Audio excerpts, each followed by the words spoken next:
I'm a DC superhero in Marvel. This video is purely for entertainment and does not infringe on copyrights or laws. The rights to the novel and image belong to the original author. We do not claim ownership. Don't like waiting and want to listen to this fanfic in full now? Subscribe to our Patreon, where you'll find the best fanfics. Chapter 276, Recruiting People. The preliminary list of personnel was basically finalized. Tony himself, Captain America, Sandman, Dr. Octopus, and War Machine. Although Tony could only find these 5 people to join the Illuminati at present, they were all people that Tony could trust to a certain extent. Of course, their strength was not as strong as the Justice League, which had been established for a long time and deeply rooted in the hearts of the people. However, once the formation was completed, it could be regarded as the power in Tony's own hands. After making this decision, Tony breathed a sigh of relief. For a long time, the uneasiness and fear in his heart were put aside for the time being, and he felt a little relieved. The Illuminati should not be known to outsiders for the time being. Tony thought for a moment and decided to form this team in secret to avoid unnecessary checks and balances on the surface. Just like the Justice League, Tony knew very well that, although the Justice League was in the limelight now, the other party's actions in many events were actually quite passive and unable to take the initiative. The root cause was naturally the control of the military and other official forces. Tony doesn't want to be like the Justice League, so he plans to form the Illuminati secretly, and he doesn't plan to make it public for a long time in the future. The purpose of establishing the Illuminati is to get a sense of security and to have trustworthy companions and the ability to turn the tide in times of crisis. Usually, the members of the Illuminati can act independently, but when it comes to critical moments, the Illuminati will gather and take action. To a certain extent, fate is always surprisingly similar. Even in the current world, Tony has chosen a similar path. In the comics, the Illuminati is composed of the smartest and richest superheroes on Earth. It exists to solve crises that threaten the Earth and even the universe. It advocates small sacrifices to avoid greater sacrifices. It can be regarded as one of the higher-end superhero groups in the Marvel world. It is worth mentioning that, in line with Tony's thoughts at this time, the identities of the Illuminati members are strictly kept secret, so that even their families and fellow superhero partners do not know the existence of this organization. Whether in the comics or in this world, Tony is a major member of the Illuminati. In fact, in the Marvel world, many superheroes have joined the Illuminati, such as Mr. Fantastic, Doctor Strange, Professor X, Black Bolt, Namor, Black Panther, Captain America, the Hulk, Ant-Man, and so on. By the way, let me give you some more information. Black Bolt is the king of the Inhumans, and Namor is the Marvel version of Aquaman, the king of Atlantis. However, the characteristic of the Illuminati is good intentions but bad results. No matter what the matter is, as long as the Illuminati is involved, no matter what the original intention is, it will inevitably lead to a bad result. While thinking about it, Tony referred to Batman's previous actions when he established the Justice League, and he had another idea. The existing preliminary list of members is still far from enough.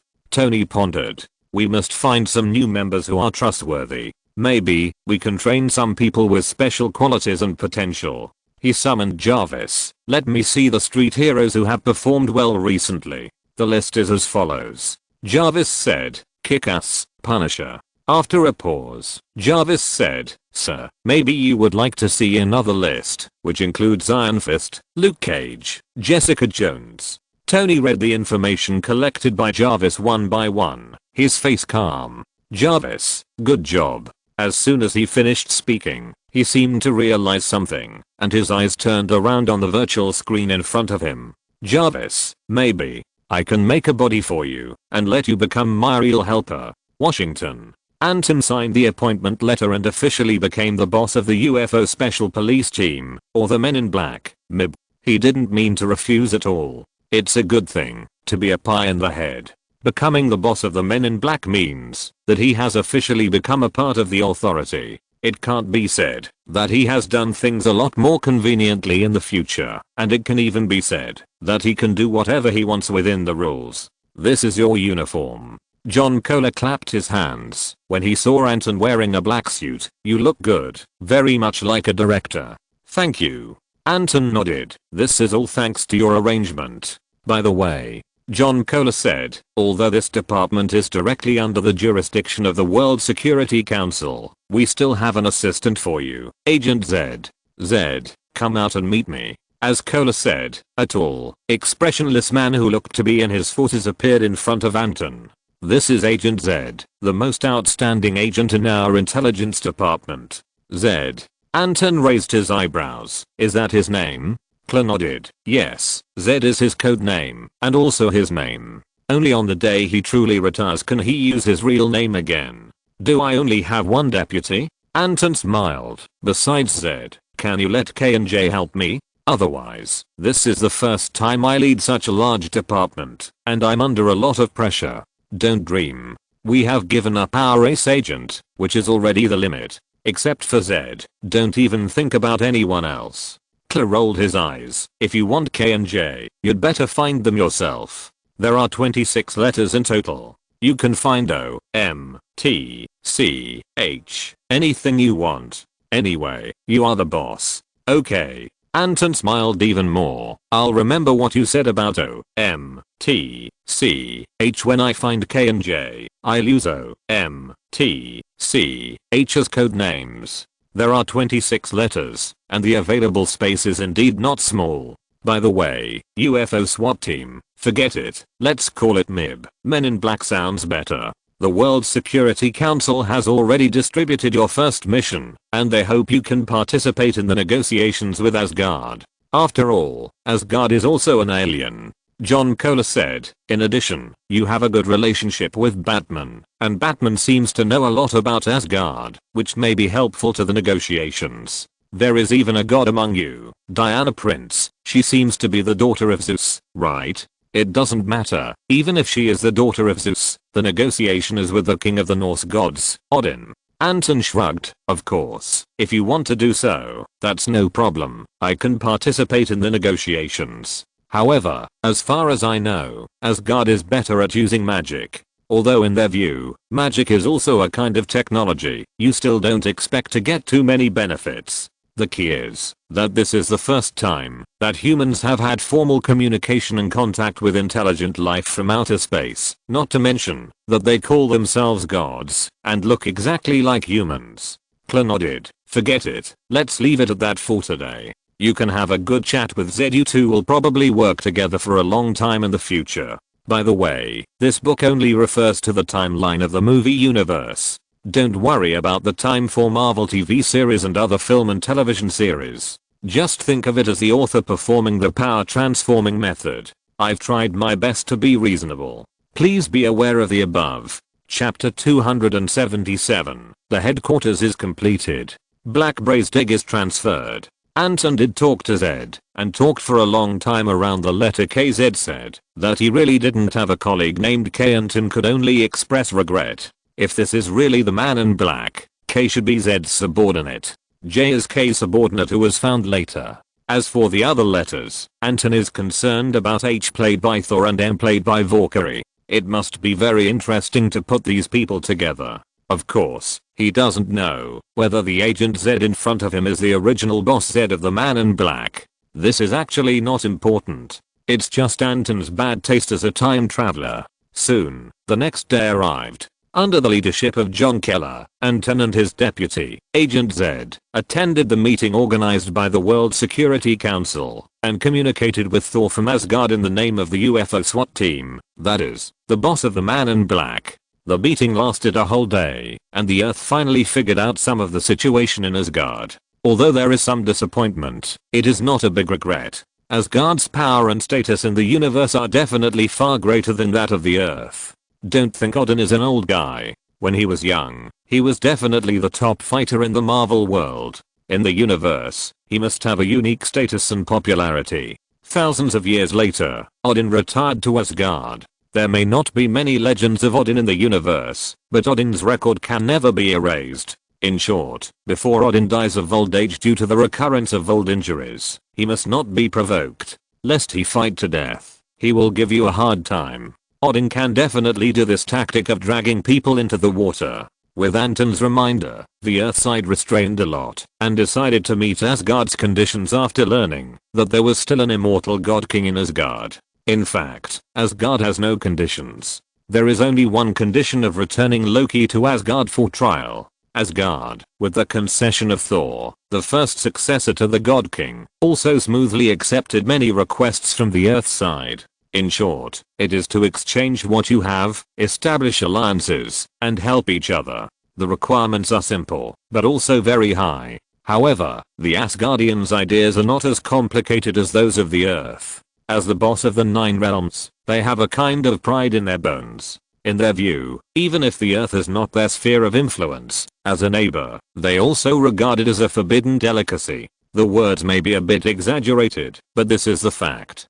How can others snore beside the bed? As a neighbor, the Earth must not be occupied by people from other planets in the universe, otherwise, it will not be a good thing for Asgard. The alliance strategy proposed by the Earthside does overlap with Asgard's ideas. After the negotiation was completed, Thor took Loki back to Asgard. At this time, John Keller found him and asked a very interesting question. Is the cosmic cube in Batman's hands? No, the cosmic cube is destroyed. Anton was very calm, his face was not red, and his heart was not beating.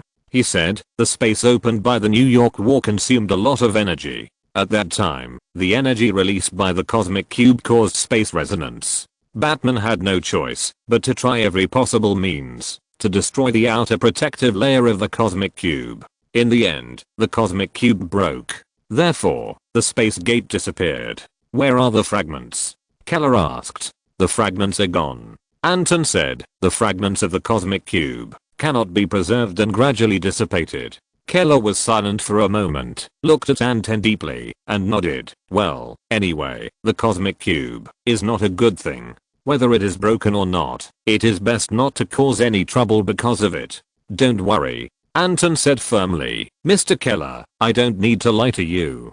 The cosmic cube is really broken. As he said, the cosmic cube was indeed broken. However, it was the cosmic cube that was broken, not the space stone. The cosmic cube is just the outer crystal of the space stone. After the cosmic cube was broken, its essence, the space stone, was revealed. Now, the space stone and the mind scepter inlaid with the mind stone are stored together in the distant universe, which is the base of the Justice League and the location of the War Fortress. Of course, there is no need to tell the other party about this. If the Infinity Stones are placed on the Earth, they will only bring frequent disasters. It is better for Anton to take it away from the Earth. Not to mention, if you want to exchange for the ultimate armor, you have to rely on the Infinity Stones to unlock it. The additional conditions for exchanging armor in the system give Anton an extra task of collecting gems. But it's nothing. Anyway, if Anton stays on the Earth, he will sooner or later confront Thanos. Collecting gems is irrelevant to the overall situation. After hearing this, Keller said nothing more and left. Anton then returned to New York. His deputy, the deputy director of the Men in Black, Agent Z, did not leave with him. Under the arrangement of the World Security Council, the Men in Black headquarters still have a lot of preparations to do. Anton has no intention of spending time on this time-consuming work, so he gave it to Agent Z to complete it. To be honest, Anton's approach made the US side feel very relieved. They thought that Anton was indeed a very sensible person, but they didn't know that Anton knew his role better than they did. The Men in Black had no place in his heart. Even the World Security Council lacked energy and could not cope with the endless crises on Earth in the future. The Justice League was his cornerstone. Instead of caring about the preparation progress of the Men in Black headquarters, he might as well ask more about the filming progress of Batman v Superman. Half a month later, the Men in Black headquarters was initially built. Agent Z found Anton, who was constantly slacking off, and invited him to visit the headquarters. During this half-month period, Anton never arrived at the headquarters. Agent Z even felt that he was the boss of the Men in Black. Of course, he would not really drift to this extent. Behind Anton stood Batman and the Justice League, which was full of talented people. In today's world, who dared to look down on Batman and the Justice League? S.H.I.E.L.D., the only agency capable of opposing the Justice League, was now equivalent to being exiled. The World Security Council established the Men in Black and even nominated Anton to be the leader of the Men in Black. Did they value Anton's ability? How could it be possible? This is clearly a symbol of the World Security Council's inclusion of Batman and the Justice League. It represents the Justice League's power reaching a new height. Now, even the US military has to talk to it properly, fearing to offend it. However, as a community of interests, both sides will not cause trouble. Agent Z is a smart man. He knows that only by doing his job well and not causing trouble can he live longer. Years of agent career have taught him this truth early. We are here. Z led Anton to a park near Manhattan, where there was a block tower. Anton vaguely remembered that this tower used to be open to passers-by or tourists. Our base is here, Z said, and walked into the tower with Anton, and took the elevator. The elevator went down. Underground base. Anton was surprised. When did an underground base appear here? I'm afraid it will take more than half a month to deal with all this. This used to be a shelter, Z said. We searched for a long time and finally decided to rebuild this shelter and turn it into the base of the Men in Black. Yes, compared to the UFO Special Police Team, Agent Z also agrees more with the name MIB, the Men in Black. That's good. It saves a lot of trouble. Speaking of the base, Anton suddenly thought of his old rival. He asked, by the way, I heard that the headquarters of S.H.I.E.L.D. has moved to Europe. Yes, the building of S.H.I.E.L.D. headquarters in Washington has been replaced by the headquarters of the Special Forces. The military is very happy. Z nodded and said, in addition, the headquarters of S.H.I.E.L.D. has not only moved to Europe, but the former deputy director Nick Fury has applied for a transfer to the World Security Council and joined another department. Oh. Anton raised his eyebrows, thinking that the black salted egg seemed to be making trouble, and asked curiously, what department? The name is a bit difficult to pronounce. Z thought for a moment. It seems to be called Sentient World Observation and Response Department. Anton was confused, then muttered something, and narrowed his eyes. Sentient World Observation and Response Department. So isn't this the fucking SWORD? No more today. In addition, it seems that the double monthly votes are about to end. Vote for the monthly votes, my friend. If you don't vote again, you will lose out. Chapter 278, The Deeply Hidden Heavenly Sword Bureau. Anton's implications. SWORD. The four Marvel bureaus in the comics are SWORD, SHIELD, Armor and X-Men. Armor is responsible for parallel space-time affairs, and is composed of Earthlings. In most cases, after they have completed the intelligence collection, they will hand it over to SHIELD or SWORD for processing. Needless to say, X-Men are composed of mutants, and Professor X is the soul of them. When the four departments have overlapping powers, SHIELD usually takes precedence. Of course, in today's movie universe, Armor and X-Men do not exist. SHIELD does not need to be explained, and those who understand will understand. Therefore, SWORD is emphasized separately. According to the regular logical timeline, SWORD appeared in the TV series Wanda and Vision. That is, after the final battle, it gradually surfaced. As soon as SWORD appeared, it dismembered or dismantled Vision's body, calling it a very important and valuable resource. Its performance is even more ruthless than SHIELD. Such an action caused Wanda to be furious, and then she used her magic power to block the town of Westview with powerful real magic, and created a Vision who could only survive in the illusion, which triggered various subsequent plots. These trivial plots are actually irrelevant. There is nothing to see about Wanda and Vision's family life. Only Wanda's red uniform is more eye-catching. Although it is extremely restored to the comics, it is ugly to the point of being outrageous. However, it is worth mentioning that the establishment of the SWORD was not after the dissolution or reorganization of SHIELD in Captain America 2, but it had already existed before that. In the last century, after the Captain Marvel incident triggered the invasion of the Kree, Captain Marvel, Carol Danvers' friend, Mariah Rambeau, the black female pilot, established the SWORD, based on certain strategic requirements, to be responsible for alien affairs and resolve interstellar disputes. The point is that the members of the SWORD are composed of Earthlings and aliens. Of course, there is only one kind of alien. That is the Skrull with the ability to transform that appeared in Captain Marvel. Since there is very little information, from the logic of the movie universe, SWRD should have been a secondary agency of S.H.I.E.L.D., with Mariah Rambeau as the director and Nick Fury as the hidden hand, pushing it from behind and expanding it continuously. After S.H.I.E.L.D. was disbanded, SWRD naturally replaced S.H.I.E.L.D. and became a direct agency of the World Security Council. Now, S.H.I.E.L.D. has not been disbanded, and SWRD should still be a second-level department within S.H.I.E.L.D. that is rarely known to the public. It was Nick Fury's transfer this time that made many people know about the existence of this department. Then again, Nick Fury actually took the initiative to apply for a transfer to join SWRD. Isn't this slapping himself in the face? Many thoughts flashed through Anton's mind, recalling the information about SWRD. His frowning brows made his deputy, Agent Z, feel something was wrong. Anton, is there any problem? I don't know if it was an illusion. Z actually felt an unprecedented huge pressure from Anton. This feeling was completely different from the smiling Anton that he had seen when Bang Yu-jan first met him. He was secretly shocked, and his impression of Anton changed greatly. He no longer dared to really regard Anton as an ordinary person. It was obvious that as the only non-superhero member of the Justice League, Anton was definitely not an easy person to deal with. Recalling the information about Anton, Zed thought of what was recorded in the documents. On the eve of the Battle of Washington, Anton had killed several terrorists alone and without injury at Columbia University and saved everyone at the banquet. He was extraordinary, but his teammates were all too powerful, so people inevitably overlooked him as a great director. It's a big problem. Anton suddenly spoke, pulling Zed back to reality from his wild thoughts. Immediately afterwards, Zed heard the question thrown by Anton. Anton said, "Do you know what SWORD does?"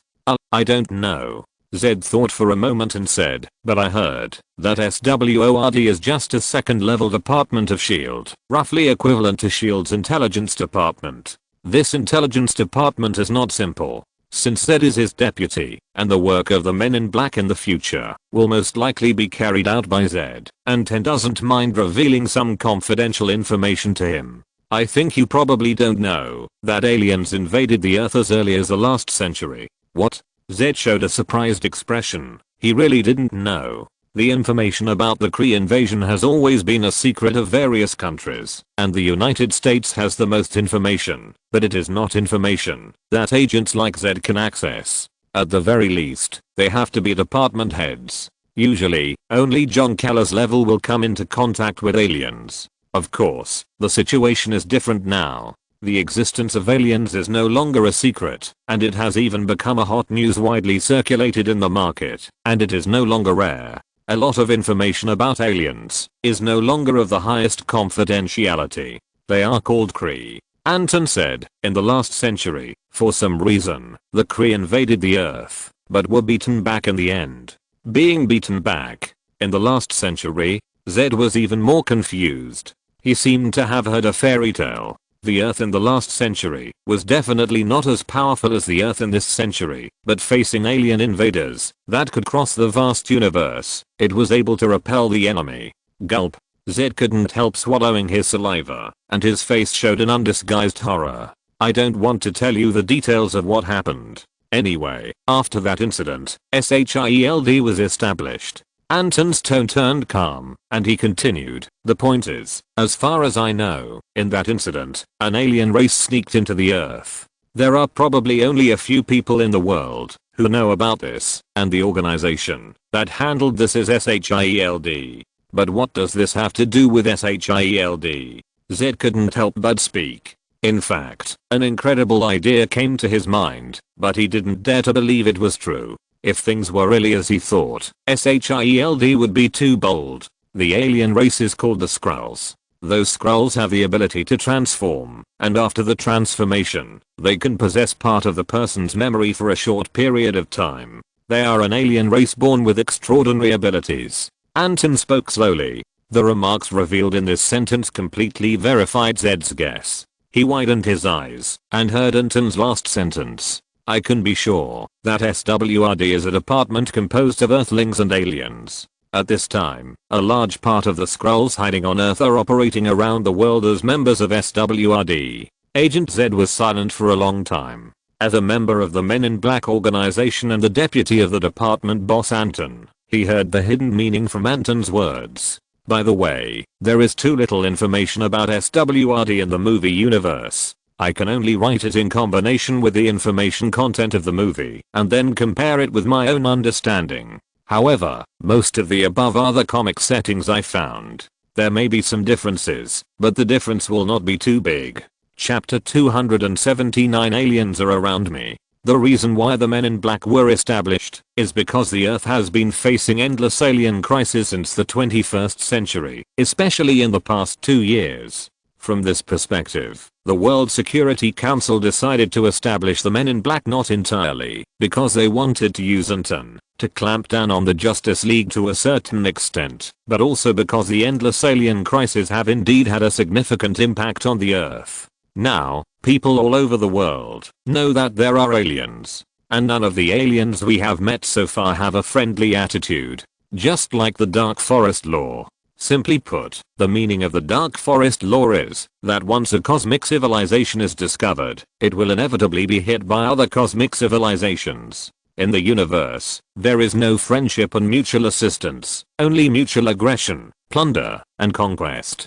Due to the various major events encountered today, not only the people of the world, but also the governments of various countries, believe in the Dark Forest Law. There is only one situation: to achieve friendship and mutual assistance with aliens. Just like the current situation on Earth. Countries with nuclear bombs will never go to war easily. If they go to war, they also agree not to use nuclear weapons. Any country that violates the agreement will be fatally hit by other countries with nuclear weapons. These are all unspoken rules on the surface. Only in this way can we maintain superficial friendship and peace, and achieve a certain degree of development and cooperation. From the small to the big, we can know that even the universe is just a larger planet. This is not just a glimpse of the leopard, but the truth faced by major planets and races in the universe. You want to deal with SWRD. Zed is an excellent agent after all, and he understands these twists and turns very quickly. He immediately understood Anton's implication. Not to deal with SWRD, but to deal with the Skrulls and SWRD. Anton emphasized, they are not residents of the Earth, and should not be trusted by humans, let alone engage in such secret and dangerous work. Do you know what kind of power SWRD holds? Most importantly, do you know how much damage the Skrulls will cause to the Earth if they lose control with their abilities? Giving the Skrulls the power to enforce the law on Earth is a betrayal of mankind. Zed actually didn't know the answers to the questions raised by Anton and couldn't give an answer, but from Anton's attitude and performance, he could guess without knowing it. The person standing behind Anton is Batman. In Zed's opinion, the information Anton knew was undoubtedly told to him by Batman. It doesn't make sense that when Anton first entered the Men in Black headquarters, he didn't know that Nick Fury had been transferred to SWORD, but he collected information about SWORD the next second. Obviously, all of this was instructed by Batman. The question just now might just be a pretext for Anton to bring up this matter and deal with SWORD. Batman had already investigated the inside story of SWORD and planned to strike at this alien race hiding on Earth. But looking at Nick Fury, he seems to have a lot of trust in the Skrulls. Zed thought for a moment and said, as things stand, SWORD will not allow us to eliminate the alien members within their ranks. It's very simple. This way, things will be back to square one. Anton said lightly, like you said, I don't intend to deal with SWORD, but if SWORD stops me, then I will uproot them. This is not a difficult task for us, is it? Even SHIELD can't stop us, let alone SWOR. In the torrent of the times, only a few people can stand at the forefront and become the trendsetters that everyone is paying attention to. Obviously, this person will not be Nick Fury. After saying this, Anton turned his head to look at Zed and said, by the way, for these things I told you, you will make 2 reports later, one for Mr. Keller, and one for the World Security Council, saying that our Men in Black organization has already launched the first mission, which is to clear out the alien races within the Earth. Understood. Zed nodded. He knew that once these two reports were released, it would mean that the Men in Black would officially stand against SWORD. Moreover, this move would inevitably cause a severe blow to the SWORD organization. However, from Anton's explanation, even if Nick Fury did not join SWORD, the Men in Black would still take action against SWORD. Who made SWORD have unknown alien members inside. But he didn't know it at all. The reason why things turned out like this was simply because of Anton's casual question after arriving at the headquarters. It was only when he learned that Nick Fury had joined SWORD that Anton's memory was inspired. On the one hand, the functions of SWORD overlap with those of SHIELD. On the other hand, the existence of SWORD is a big hidden danger for the Men in Black. It is not a threat at present. After all, SHIELD, the direct agency of SWORD, has been defeated, and SWORD alone will not affect the Men in Black where Anton is for the time being. But the Skrulls' ability to transform made Anton quite vigilant. The Skrulls in the comics are not good people. The comic Secret Invasion tells the story of the Skrulls. In the worldview of Secret Invasion, it is very likely that everyone around you, every hero, every teammate, or every relative may be a Skrull in disguise. In the story, the Skrulls have secretly infiltrated every organization with superpowers. They have only one goal on Earth, which is a full-scale invasion. Some of the big things, such as the dismantling of the Avengers, the Secret War, the Civil War, and the heroes seen in the Hulk's World War, may be disguised by the Skrulls. Although in the current movie universe, the Skrulls came to Earth as interstellar refugees and gained the trust of Captain Marvel and Nick Fury, who can guarantee that the Skrulls have no ambitions? Of course, Nick Fury is not a fool. With the city of black-boiled eggs, he should not let the Skrulls act freely on Earth. As Anton pondered, he thought of the timeline after the final battle, the scene in the Spider-Man movie where Nick Fury, played by a Skrull, and the other party reported the situation to the real Nick Fury. He felt that black-boiled eggs seemed to trust the Skrulls more than humans. Isn't this a traitor? It's time to teach black-boiled egg a real lesson. Zed is very efficient. After completing the two reports, he immediately sent them to John Keller and the World Security Council. There is no doubt that both sides were furious after receiving this intelligence. For so many years, aliens have been around me. Friends who have not seen each other for a long time have made plans to have dinner together. We have to go out for dinner. There should be no dinner in the evening. Chapter 280 The Corpse from the Last Century. The Truth. The military represented by John Kohler was furious, but also slightly surprised. Once the unexpected situation inside SWORD is found out, it means that the World Security Council will no longer have any mercy and will punish SWORD to the end. At that time, Nick Fury will not even have a chance to defend himself. The World Security Council will most likely convict and punish him for crimes against humanity, help aliens hide their identities, and join a powerful international law enforcement agency. Let aliens judge humans? Combined with the aliens, that is, the ability of the Skrulls to transform, the other party can replace everyone around them at will. If Anton had not pointed out the existence of the Skrulls, he and others would not have known about it until now. Isn't this naked anti-humanity? Even if Nick Fury got a chance to defend himself, the World Security Council would not reuse Black's or Seg. No one dared to trust a subordinate who deceived his superiors and was so cunning. This is certainly a good thing for the military. Previously, S.H.I.E.L.D. had refused to leave Washington and, relying on the support of the World Security Council, had acted recklessly in the United States, which had long displeased the military. Now not only has S.H.I.E.L.D. moved to Europe, but even its subordinate SWORD is also facing the risk of being liquidated. Nick Fury has one foot in prison. What better news could there be than this? Of course, while John Kohler was delighted, he did not forget Anton's contribution. The Men in Black had just been established, and Anton had just taken office, and he had created such an explosive incident. This undoubtedly satisfied the United States, which had first nominated Anton as the leader of the Men in Black. With this in mind, Kohler immediately called Anton. "It seems you have received the report." Anton smiled and said, "How about it? Do you feel creepy? There may be human members disguised as Skrulls around you." Please, don't say that. I'm already scared.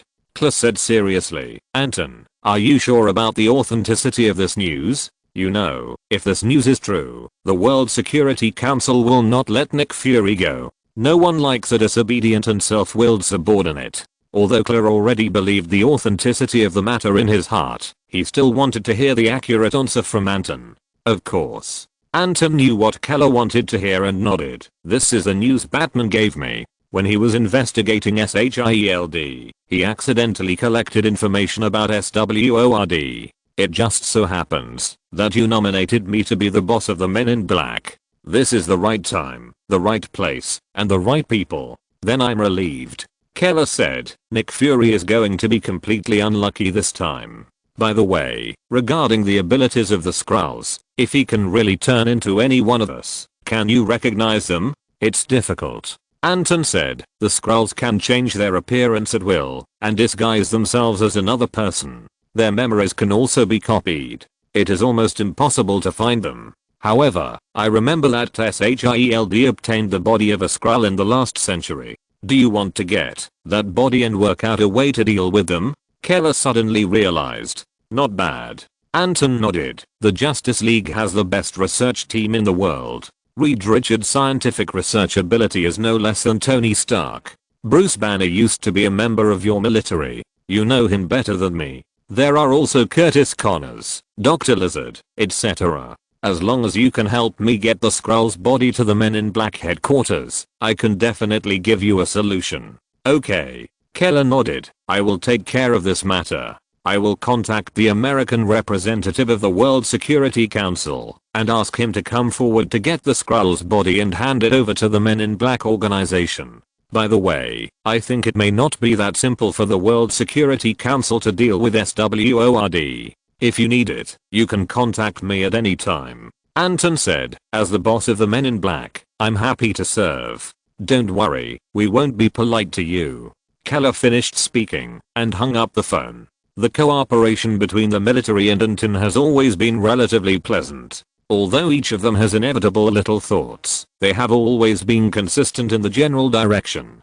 Keller is quite relieved by Anton's guarantee. Beep. Hearing the busy tone from the other end of the phone, Anton smiled. He knew that SWORD was finished. There was no need to exaggerate. He only needed to inform the military and the World Security Council of the current situation, and the latter two would deal with SWORD themselves. No one would trust an alien with the ability to transform and replace themselves at any time, hiding under their command. The current SWORD was completely different from the SWORD that surfaced after the final battle in the original plot. The former was still a subordinate organization of SHIELD, and its authority and capabilities were not comparable to the latter. Once the World Security Council recognized its true nature and made up its mind to strike at SWORD, Nick Fury would have no room to turn around.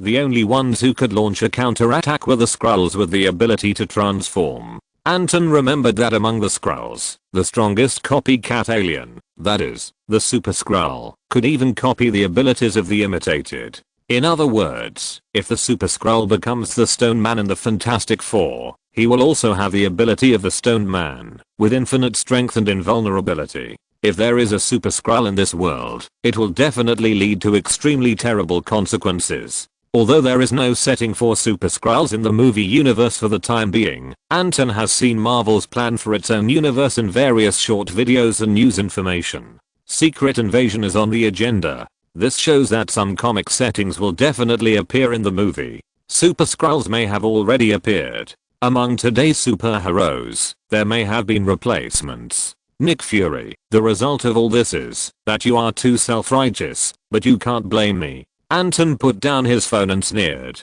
On the other side, the World Security Council held an emergency meeting. The report from the Men in Black organization was placed in front of all the countries participating in the meeting. This time, it was only the 5 permanent members of the Security Council, and even representatives of other countries were forced to attend the meeting. The intelligence displayed in this report is really shocking.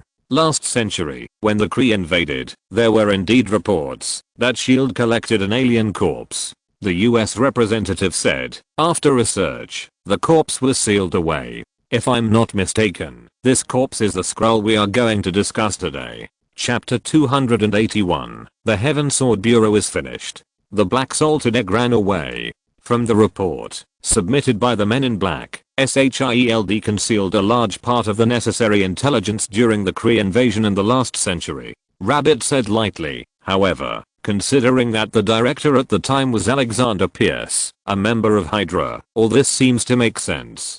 Alexander Pierce was the director of SHIELD at the time, but Nick Fury was involved in the Kree invasion. The US representative said, it is not ruled out that Hydra, represented by Alexander Pierce, has established contact with the Skrulls. In short, although Nick Fury is not a member of Hydra, he is not innocent either. At this time, the Russian representative looked around. Everyone understands the current situation. Let's express our views directly on the handling of SHIELD. I suggest that Nick Fury be arrested immediately, and all members of SHIELD be controlled, without sparing anyone. The US representative said. Anton Jameson, in the name of the Men in Black, asked us for the sealed Skrull body inside SHIELD. He and the Justice League will do their best to crack the Skrull's ability to transform and provide us with a solution. Agree. The major countries in the World Security Council voted unanimously to approve the proposal of the US representative again, which was rare. Then, I recommend arranging the special forces to carry out this mission. The US representative spoke. Although the special forces are not an organization of the World Security Council, they are also closely related to the major countries present. After all, this is a special forces uniting multiple countries. It is equivalent to another level of SHIELD. After the New York War, the Special Forces, as a participant in the fight against the Chitauri, received support from many people, and the team was able to develop rapidly, soaring from the original 23 countries to the current 59 countries. The key point is that all the 5 permanent members of the United Nations have joined. Since the Special Forces are a concept proposed and integrated by the United States has a greater influence among them, and the headquarters is therefore established at the original site of SHIELD's Washington headquarters. Okay. Other countries did not refuse. The Special Forces have just turned from secret to open, and they do need to do something to prove their value. No one knew that the news was learned by Nick Fury and others just after the World Security Council made a decision and the Special Forces had not yet assembled and dispatched. SWORD. Director Mariah Rambeau, a friend of Captain Marvel, is now a black female pilot in her 50s. After the tempering of time, she has become a qualified superior. However, according to the normal timeline, Mariah Rambeau will die 2 years after Thanos snaps his fingers, because her daughter becomes the victim of the snap, and she feels too sad.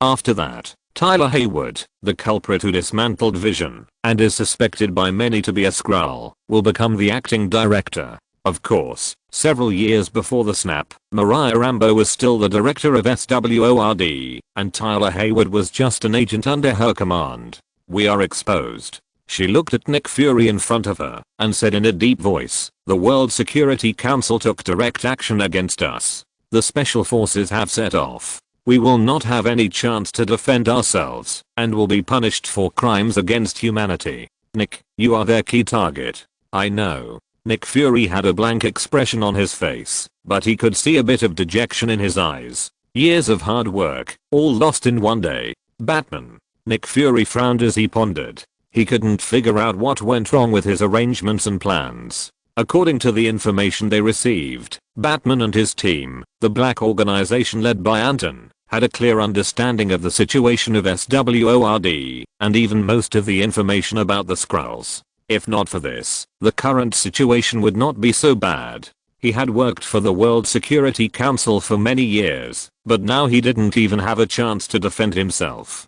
Crimes against humanity. I never thought that one day I would be wanted for crimes against humanity. Black Egg smiled bitterly. He believed that he had been diligently protecting the Earth for so many years, but today he became a typical example of betraying humanity in the eyes of the World Security Council. You are too self-righteous, Nick. Mariah Rambeau said, over the years, I have advised you to inform the World Security Council of these things, but you always felt that the World Security Council would not agree with your ideas, So things have developed to this point today. That's a fact. Politicians' ideas are always different from ours. Nick Fury restrained his bitter expression and said, "You must understand that, if it weren't for the endless alien crisis in the past year or so, the World Security Council would not take this matter to heart at all, but would make our allies a tool in their hands." Mariah Rambeau sneered. Now that the World Security Council takes this matter seriously, SHIELD has lost the trust of the World Security Council. The result is exactly the same as when you hesitated before, or even worse. Things have come to this. We can't just sit and wait for death. Nick Fury pondered for a moment. I plan to take them to the spaceship in the universe to hide and wait for the right time to return to Earth. Mariah, I'll stay. Mariah Rambeau interrupted Black Braised Egg and responded, her tone sounding unquestionable. I knew it. Nick Fury said, you know what will happen if you stay, right? Yes. Mariah Rambeau said, they won't kill me. I will confess everything honestly. Of course, the mastermind behind all this is you, Nick. It was you who asked me to set up SWOR. Well, if you insist on saying that. Nick Fury shrugged, without persuading him, and didn't take his words to heart at all. It's better to leave one person behind. It can give the World Security Council enough explanation. Black Egg knew that, even if Mariah Rambeau stayed, her life would not be in danger. She would only be arrested and face torture at most. It's not a big problem. When he finds the right opportunity and returns to Earth, there will naturally be a way to clear the charges. Before that, you have to wait for the right time to do anything. Then I'm leaving. Nick Fury stood up. The special forces are coming soon. I don't have much time. Go away. Mariah Rambeau said, if you can see Carol in outer space, tell her to remember to come back to Earth as soon as possible. I haven't seen her for more than 10 years. I miss her very much. I will. Goodbye. Soon, Nick Fury led the Skrulls in SWRD and walked into the SWRD spaceship in a chic manner. This spaceship was actually the spoils of Captain Marvel in the last century. Boom. Mariah Rambeau watched the spaceship take off and leave the Earth, her face showing helplessness and regret. Bang. Within a few minutes after the spaceship left, the special forces arrived at the scene. Mariah Rambeau did not struggle and raised her hands in surrender. I will tell you everything you ask. Mariah Rambeau shrugged. I'm innocent. Where is Nick Fury? Hawk frowned and looked around. Mariah Rambeau was the only one left in the entire SWRD. He's gone. Mariah Rambeau pointed to the sky and said, he took a spaceship and left the Earth with all the Skrulls. What? Hawk opened his eyes wide with an incredible expression. He ran away. Chapter 280 to a temporary end. Nick Fury ran away. At the Men in Black headquarters, Anton heard Zed's report and showed the same astonishment as everyone else who heard the news. He could imagine that Nick Fury could take various other response plans, but he never expected that Nick Fury would take an evasive approach. You mean, not only did he run away, but he also took all the Skrulls with him. They left the Earth and their whereabouts are unknown. Wait, is this a photo taken by a satellite in outer space? Anton held the report in his hand and looked at the cool spaceship and suddenly fell silent. The spaceship has a gorgeous appearance, like a sword. The symbol of SWORD is a sword. According to Mariah Rambeau, the director of SWORD, after she was arrested, it was all Nick Fury who pushed for this. Zed said, after the news about the Skrulls was exposed, Nick Fury knew that he couldn't explain it clearly, so he simply took all the Skrulls away from Earth. Even if this information was obtained from Mariah Rambeau, the current director of SWORD, it is not reliable. After Anton finished speaking, he pondered for a moment. He didn't know whether Nick Fury really left or just pretended to leave. The most important thing is that in Mariah Rambeau's confession, Nick Fury took all the Skrulls away from Earth. In other words, there are no more Skrulls on Earth. No one can prove the truth of this matter. Just based on a photo of a spaceship? If the World Security Council really believed that Nick Fury and all the Skrulls had left Earth, based on this photo, it would be naive. Unfortunately, the most lacking thing among politicians is naivety. Moreover, the Skrulls have the ability to transform. Once they become humans, there is currently no way to find them. This means that, even if the Skrulls are still on Earth, there is no way to catch them. The World Security Council thinks so too. Zed said, I received a report from above. They have ordered SHIELD to send the bodies of the Skrulls that have been sealed for many years to the Men in Black headquarters. The only requirement of the World Security Council for us is to find a way to crack the Skrulls' ability to transform as soon as possible. At that time, they will first conduct a round of screening internally and then go from the inside out, round after round of screening. It seems that they will not be able to sleep or eat well unless they thoroughly clean up the internal personnel. Did SHIELD agree? Anton raised his eyebrows. Of course, SHIELD has no choice but to agree. Nick Fury has run away. If SHIELD wants to stay out of it, it must honestly cooperate with all our actions. Only in this way can it be proved that this matter is all Nick Fury's work and has nothing to do with SHIELD's current leadership team. Zed said, otherwise, the World Security Council will disband SHIELD without hesitation and will no longer give them any chances. You know, the current SHIELD is different from before. They are almost abandoned by the World Security Council and have no choice. Okay. Anton nodded. After the body is delivered, I will have someone transfer it to the Justice League's research base. When the research results are out, I will tell you immediately and you will report to the World Security Council. Zed said, okay, I'll arrange it now. By the way, regarding the situation of the Skrulls, you must take the initiative to cooperate with the World Security Council to conduct a secret investigation and don't alarm other people. Anton said, I don't believe Nick Fury really took all the Skrulls away. Of course, maybe he did take some people away, but there must be Skrulls still on this earth. Understood. Zed nodded. Actually, in Anton's opinion, he believes that the secret invasion event has a high probability of actually happening in the current world. The Skrulls may be divided into two groups. One group has a good impression of humans and is willing to cooperate with Nick Fury. The other group is probably the Skrulls who caused the secret invasion. They intend to occupy the earth without anyone noticing by relying on their own transformation ability. Nick Fury may have noticed the clues, or maybe not. In short, Anton had to free up his hands to clean up this mess. Half a day later, the bodies of the Skrulls were indeed transported to New York by the Special Forces, sent by the World Security Council. The reason why the Special Forces transported the bodies was that the World Security Council was really scared after confirming the existence of the Skrulls and Nick Fury's little thoughts. This incident not only brought them anger, but also fear. An alien race that can transform and change its appearance at will has been hiding on Earth for more than 10 years.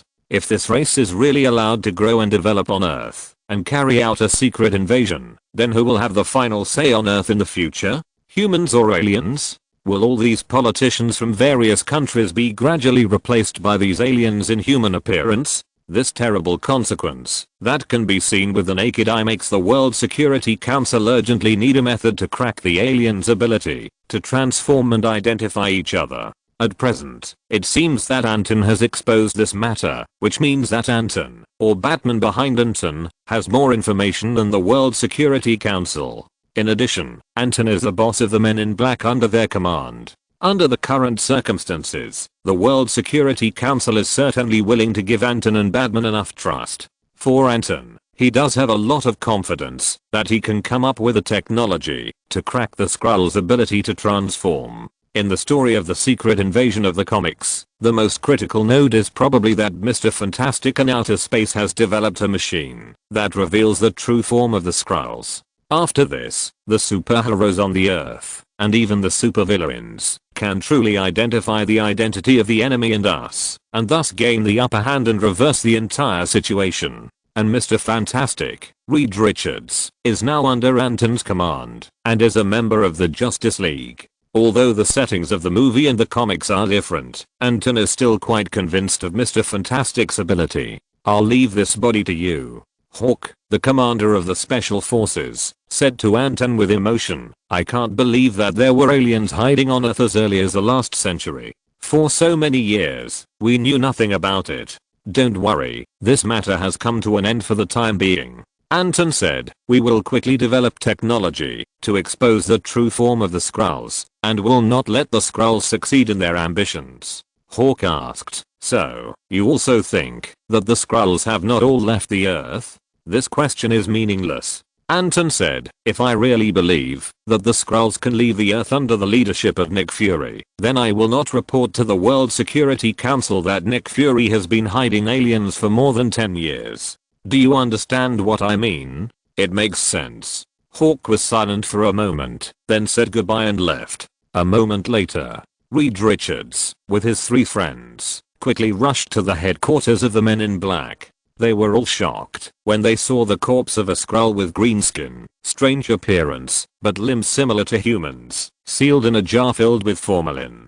This is the Skrull, born with the ability to transform. Mr. Fantastic walked around the Skrull's corpse, with a hint of curiosity and a strong desire to explore in his eyes. Yes, your goal is to use this corpse to research technology that can reveal the true form of the Skrulls. This is very important for the future human society. Anton nodded. Think about it carefully. What if the people around you have already been replaced by the Skrulls, and many years later, the Skrulls have completely invaded human life, and you can't even tell whether your friends are disguised Skrulls? What a terrible future this will be. No more today. It seems that there will be subscription rebates starting today. Please subscribe. Super cost effective. Chapter 283 Purchasing Sunglasses. Harming the public interest and enriching oneself. Anton's words had a great impact on Mr. Fantastic. Although he had long heard about the Skrull's abilities from Anton, he had never thought about such far-reaching things before coming here. These words aroused a sense of urgency in Reed's heart. He couldn't imagine a future where humans had no trust in each other and couldn't even be sure whether the other party was human or not. Don't worry, I'll get it done as soon as possible. Reed nodded and promised. Around him, the other 3 members of the Fantastic Four, Sue Stone, Johnny Stone, and Ben Grimm, all realized the importance of this matter. It's not that they haven't studied the bodies of aliens. In the New York War that just ended, the Chitauri left behind a lot of alien technology products, as well as a large number of Chitauri corpses that had completely lost consciousness after losing control of the core mothership. The Justice League's research team, Connors, Banner, and Reed, have all done a lot of research on the bodies of Chitauri soldiers. There weren't many results, and it can only be said that they had learned a lot, but with experience, they still had enough confidence in the work assigned by Anton. Take the bodies back to the sewer lab. Anton warned. You know, it's not safe in the Men in Black headquarters. The bodies of the Skrulls that had been sealed for many years in S.H.I.E.L.D. were transferred from S.H.I.E.L.D. to the Men in Black headquarters in order to study the technology to crack the Skrulls' ability to transform. This is not a secret. If there are really Skrulls left on Earth, they would know it. The easiest way is to destroy this research. The Men in Black headquarters will become a target.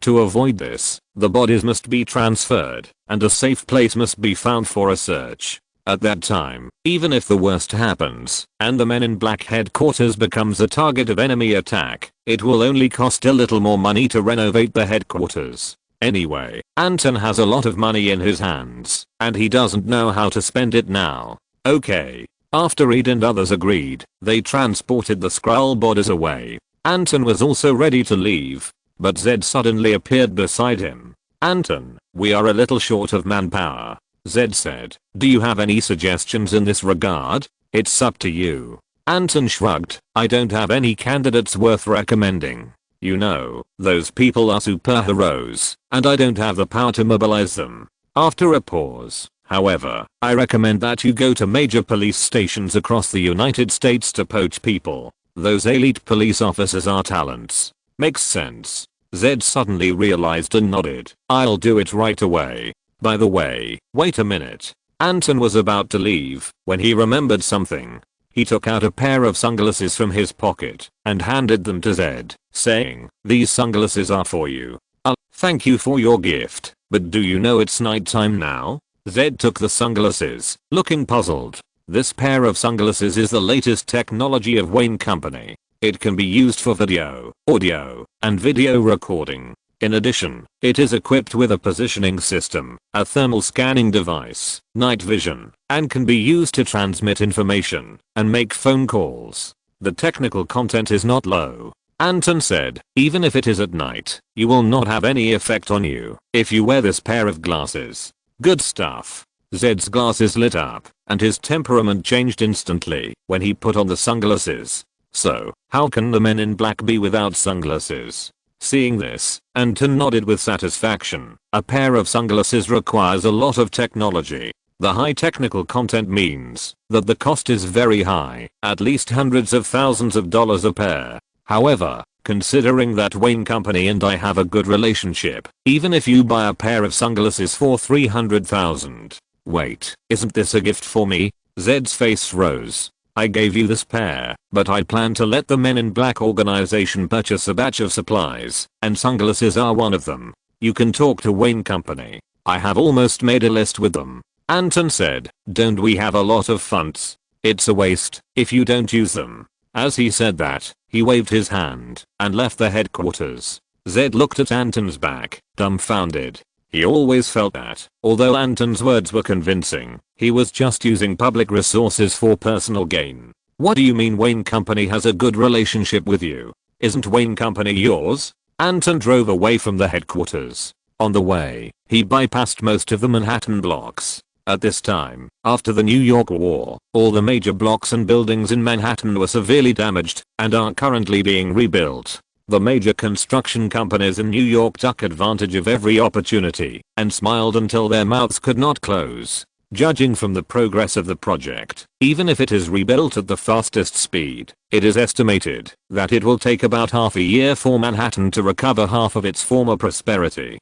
As for the major companies in the Manhattan area, most of them have moved their offices to other areas, and only a few companies continue to stay in Manhattan. The Daily Bugle and DC Company, where Anton works, are among them. Of course, in addition to the two companies under his command, there are also Wayne Company, Oscorp, and Stark Industries, etc., which are not so concerned about the site, and whose business volume will not be affected by it. These companies have become symbolic enterprises in most industries, and it doesn't matter whether they move or not. After returning home, the old man and John were still busy in the company. After a long vacation, they had accumulated a lot of work to complete. Vacation is fun for a while, but it's a mess after vacation. Anton was afraid that the two would die suddenly, so he asked the sewer laboratory to prepare the life potion and let the two inject it regularly. The life potion is the antidote to restore the Green Goblin's sanity and cure the family's genetic disease. Not only that, it also has the function of stimulating human potential and prolonging life. During this period, after the old man got the life potion and verified its effect, he stayed up late every day and was full of energy. He was rejuvenated and regained the fighting spirit of his youth. And his cheap father, John Jameson, seemed to have the urge to give him a younger brother or sister after injecting the life potion. Of course, regarding the life potion, after Norman returned to Oscorp, he immediately extended an olive branch to Wayne Company and gave up most of the interests in the arms industry in exchange for the sales rights of the life potion. After careful consideration, the old man and others agreed to Norman's request. If Wayne wants to continue to develop in the arms industry, it must seize the market from other places. There is no better way to make a profit than Oscorp. Although the life potion is powerful, it is expensive and needs to be injected continuously. The effect will be more obvious after several stages. In addition, the life potion cannot be mass produced in a short period of time, and it is impossible to mass produce it. Therefore, although this product is popular, it is destined to be a niche product at the current stage. From the perspective of the market alone, it is definitely not as good as the arms industry. It is better to exchange it for benefits. If you're listening to this novel on a channel other than Fanfic World, it means they downloaded and uploaded it without effort. We cordially invite you to visit our channel, Mundo Fanfic Novelos. There you'll find the original version of this story and you can explore many other novels of various genres. We're waiting for you to immerse yourself in a world of incredible novels. Chapter 284, Adapting Reality. Spoofing is not nonsense. Wayne's affairs were all handled by the old man, and Anton was not very interested in them. Although he was not as rich as Tony Stark at this stage, he had more wealth than 99% of the people in the world. He had a good cooperation foundation with the political, business, military, and even the World Security Council. These messy things could not really make Anton pay attention. He was most interested in the superheroes who had not yet been exchanged within the system. For example, Constantine, who had accumulated enough fan value. John Constantine's fan value: 35.12 million. Meet the exchange standard. Do you want to exchange? Clicking the panel and seeing the system prompt, Anton smiled. Need I say more? He chose to confirm without hesitation. The next second, the first magic side hero was freshly baked.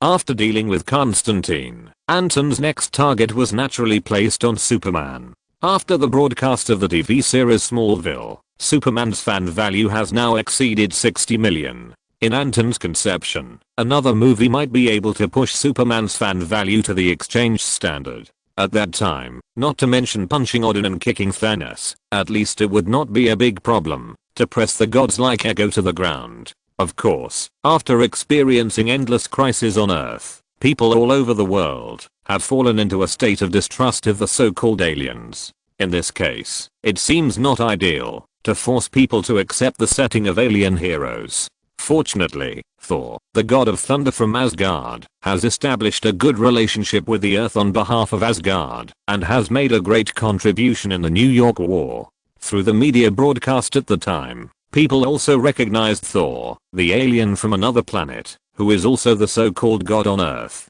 as the first alien civilization to establish contact with the Earth. The Earth did not conceal the news, took the initiative to disclose the news, and contacted major media to publicize the Asgard civilization and the alliance established between the two sides. In addition, Thor's appearance is exactly the same as that of humans, and the historical imprint left by the Asgard civilization in the development of human civilization for thousands of years. A sense of identity arises spontaneously. This situation has eliminated many humans' disapproval of alien civilizations. Of course, this does not mean that the Dark Forest law does not exist. It's just that many people also believe that there are always one or two alien civilizations that are outliers. What Anton has to do is to make Superman this outlier. Thor is backed by the Earth, and similarly, Superman is backed by the Daily Bugle, Batman and the Justice League. Moreover, Superman looks exactly like humans.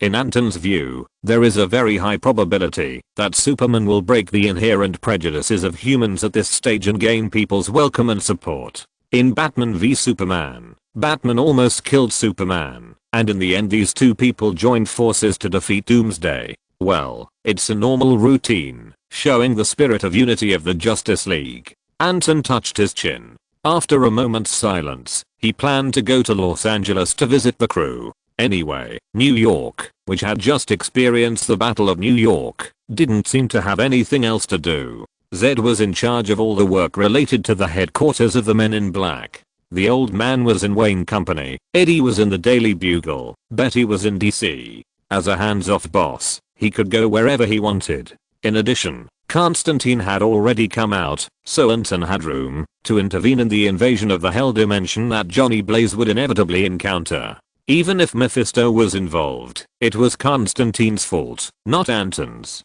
The next day, Anton arrived in Los Angeles on his own private plane. Jim came to greet him in person. "How is the crew going?" Anton asked casually. "Not bad. Quentin's holographic projection technology is very helpful, and it will be finished in about 2 months. 1 month to prepare for editing and other post-production work, and it will be released soon." Jim shrugged. "You know, the director is not a genius like you after all. In order to ensure the quality of the movie, we can only take it slowly. Batman appears in this movie, and no one wants to be scolded for making a bad movie. People will say that we are discrediting Batman." Anton laughed dumbly. He fully understood Jim's pressure at this time. Batman vs. Superman. This movie, to some extent, has Batman in it. As a movie invested and produced by DC, in the eyes of the public, this movie is almost equivalent to the sequel of Batman's autobiographical movie. If the quality of Jim and others' filming is too poor, it will inevitably cause a riot among Batman fans and be boycotted. So far, the number of Batman's fans around the world is amazing. As the news after the New York War gradually fermented, the heat could not be reduced at all. Batman became the most well-known traffic star in the world, without a doubt. From Anton's system panel, it can be seen that the number of Batman's fans has been heading up to 200 million, and Anton feels that this number will soon face the 300 million mark, and then it will slowly stop increasing. Relax, Jim. Anton smiled and said, think about it from another perspective. As long as the work you hand in can be recognized by most people, then this work has already booked the global box office champion today, right? Indeed.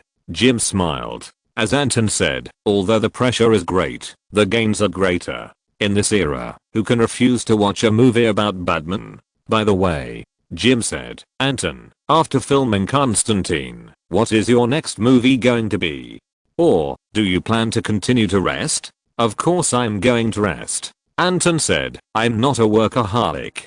I'll contact you when I have an inspiration. In that case, I have a suggestion. You say, I want to film the Justice League. Jim's eyes were burning. After filming Batman v Superman, I want to film the Justice League. Anton was stunned for a moment and looked at Jim. You know the specific content of the Justice League, right? Come on, I'm an executive of DC after all. How could I not know the content of the Justice League? Jim rolled his eyes. But, I have an idea. After a pause, he continued, I want to add Venom, Spider-Man, Ninja Turtles, etc. to the Justice League movie. That is, the candidates for the Justice League in the real world. Use the New York War as the world background and adapt reality. You know, this must be very interesting. Anton's face turned strange when he heard this, and he complained, if you say so, you might as well change the name of the movie to Justice League vs. Avengers. Anyway, the Avengers have disbanded now, and no one will bother you. That makes sense. Jim's eyes lit up. I'll go back and work on the script. Then he looked at Anton. You should have a lot of inside information, right? Anton, I need your help. Chapter 285, Prelude to Demonization. Hearing Jim say this, Anton was really excited and had a lot of ideas. I think we can use the recent New York War as the background, just in time to let people all over the world know more about this war, and let them know what role the Justice League played in it. Anton suggested, I don't have time to talk to you about the details of this matter. You can go to Eddie Brock of the Daily Bugle. You should have a connection with him. No problem. Jim nodded happily. He could see that Anton obviously agreed with his proposal. Justice League vs. Avengers. Using the New York War as the background. Filming this movie based on reality. Looking around the world, who else dares to shoot this movie except DC? In this movie, Batman is the absolute protagonist. The Justice League, where Batman belongs, is definitely the well-deserved positive energy.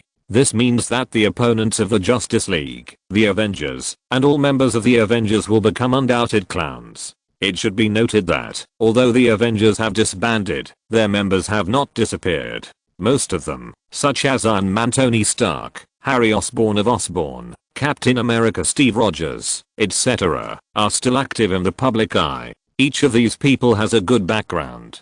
Except for Anton, who is a member of the Justice League, and has a close relationship with Batman, who dares to make fun of them. This means that, once the project is established, this movie will become the focus of the world. The project cannot fail. If it fails, Jim is willing to twist his head off and let Anton kick it. After the discussion with Anton, Jim couldn't wait to call Eddie. After a communication, both parties were excited. Eddie is also a guy with a bad taste. When he thought that he would be in the limelight in the movie and beat the Avengers, and this scene would be shown to the world with the release and broadcast of the movie, he was excited to put down his work and get busy for it. He told Phil the news, but Phil was more excited than him. Don't forget that, after becoming a superhero, Phil has always dreamed of having his own independent movie, just like Batman, Wonder Woman, and Cyborg, whose movies and real names are praised. Justice League vs. Avengers. The establishment of this movie seems to represent that an independent movie belonging to the evil spirit is already in the plan. Phil couldn't wait to drag Eddie to DC and find Anton's exclusive editor, Browning Toby, to discuss the script. Eddie and Phil even patted their chests and guaranteed that they could pull Spider-Man, Daredevil, Ninja Turtles, Venom and the Evil Spirit, these genuine heroes of the Justice League, out for cameo appearances. During this process, Anton completely ignored this matter. He had more important things to do. After leaving Jim's crew, Anton came to a stadium in Los Angeles to watch a grand stunt show. The performer was the amazing Johnny Blaze, who was hailed as the world's best stuntman and the holder of 9 world records. At the same time, he became a real movie actor some time ago. After the release of Hellblazer, Johnny, who played Satan, received a lot of attention. Although his appearance in the movie was only about 10 minutes, his performance was unanimously recognized by many film critics. This pushed Johnny's original stunt career to a higher level. With greater attention, Johnny made a crazy decision. He will challenge his own limits and drive a motorcycle over a football field, crossing the distance between 2 goals. Many media reporters said that this is a death wish, and Johnny Blaze has no respect for his own life. Only Johnny's fans cheered for this. But they didn't know that this time, even Johnny's own team members began to question his decision. Johnny didn't listen to any advice and insisted on his own way, as if he had foreseen something. Today, the performance is about to begin. In other words, this is the moment when Johnny will face life and death. Anton sat in the front row of the court, staring at the slide in front of him with interest. His eyes swept across the middle distance, where dozens of cars were parked. With this kind of gamma play, he has not died for so many years, and has created 9 world records. This is more difficult than being protected by an angel. Anton sighed. To some extent, as a person protected by a demon, it seems to be safer than being protected by an angel. Especially being protected by the Lord of Hell, Mephisto. Mephisto is not an ordinary demon. As one of the rulers of Hell, his existence represents the dimension of Hell. Similar to Dormammu, who represents the dark dimension. In short, this is also a super boss level Marvel villain. Fortunately, Mephisto cannot leave Hell for a long time. The strength of the power that Mephisto possesses is related to the region where he is located. The longer he leaves Hell, the weaker his ability will be. In addition, no matter which world he is in, it is difficult for Mephisto's body to really come to Earth. Therefore, Mephisto's common routine is to use his clone to come to Earth and use the pitifully weak power compared to the body to seduce people. In the comics, he has made deals with many superheroes. Once the contract is completed, it cannot be changed. Mephisto used this to take away some of the precious things of many superheroes. He was an extremely insidious and cunning guy. As Anton was thinking, a huge cheer rang in his ears, surging like a tidal wave. Is it starting? He looked up slightly and saw Johnny Blaze appearing on the football field. The audience, who were within sight, had flame stickers on their faces and shouted loudly with intense emotions. As fans of Johnny Blaze, they had extraordinary expectations for this stunt show. This was a man who constantly challenged the bottom line of life. Boom. Soon, Johnny was ready and twisted the throttle of the motorcycle. As the exhaust released a roar like a giant dragon, Johnny drove the motorcycle into the sky, killed the slide, drew a beautiful parabola in the air, and fell straight to the other side of the slide. The cheers of the whole audience became louder and louder. But many people seemed to have heard nothing. Their eyes were fixed on Johnny, who was holding the handle of the motorcycle tightly in the air, and cold sweat could not help but break out on their backs. Anton sat in the front row, his eyes locked on Johnny in midair, and squinted. As someone who had mastered all of Constantine's knowledge, he could clearly see that Johnny was filled with a dark aura that only a few people could see. This was a sign of demonization. It seemed that Johnny did feel something, so he made such a dangerous decision in the name of challenging himself. I'm a bit stuck. I don't know how to show Constantine's abilities. Invincible mouth cannon. Becoming stronger by bleeding. Eye of Horus. Master of magic props. I'm confused. Chapter 286 Constantine. Johnny's helper. The performance was a success. Johnny successfully flew over a football field in front of tens of thousands of eyes on the scene, and hundreds of thousands of viewers watching the TV broadcast on TV, setting a world record again. Mr. Invincible. Johnny. Huge cheers rang out at the scene. Anton, who was sitting in the front row, was almost deafened by the noise. However, Anton, who was used to it, did not have too many thoughts about Johnny's successful challenge. This was all destined. I believe Johnny had expected this. Before Mephisto relied on Johnny to achieve his goal, he would never let Johnny die. Anton's eyes fell on Johnny, who was surrounded by the crowd, and he happened to see Johnny's face. He was not as excited and ecstatic as everyone expected, but a little heavy. This made Anton more certain that Johnny had indeed realized the existence of something. From the end of the filming of Hellblazer to Johnny's thrilling world record challenge, during the crew, after Anton's reminder, Johnny had a clear understanding and judgment of the past. That is, the white-haired old man he saw that year. Devil. That white-haired old man is a real devil. Johnny is convinced of this. After the New York War, the name of Thor, the god of thunder, resounded throughout the world. As a god in Norse mythology, the appearance of Thor verified the authenticity of the ancient myth. Therefore, coupled with the things he had experienced, what reason did Johnny have to doubt the authenticity of the devil? Well done. You broke the world record again. You are simply a god.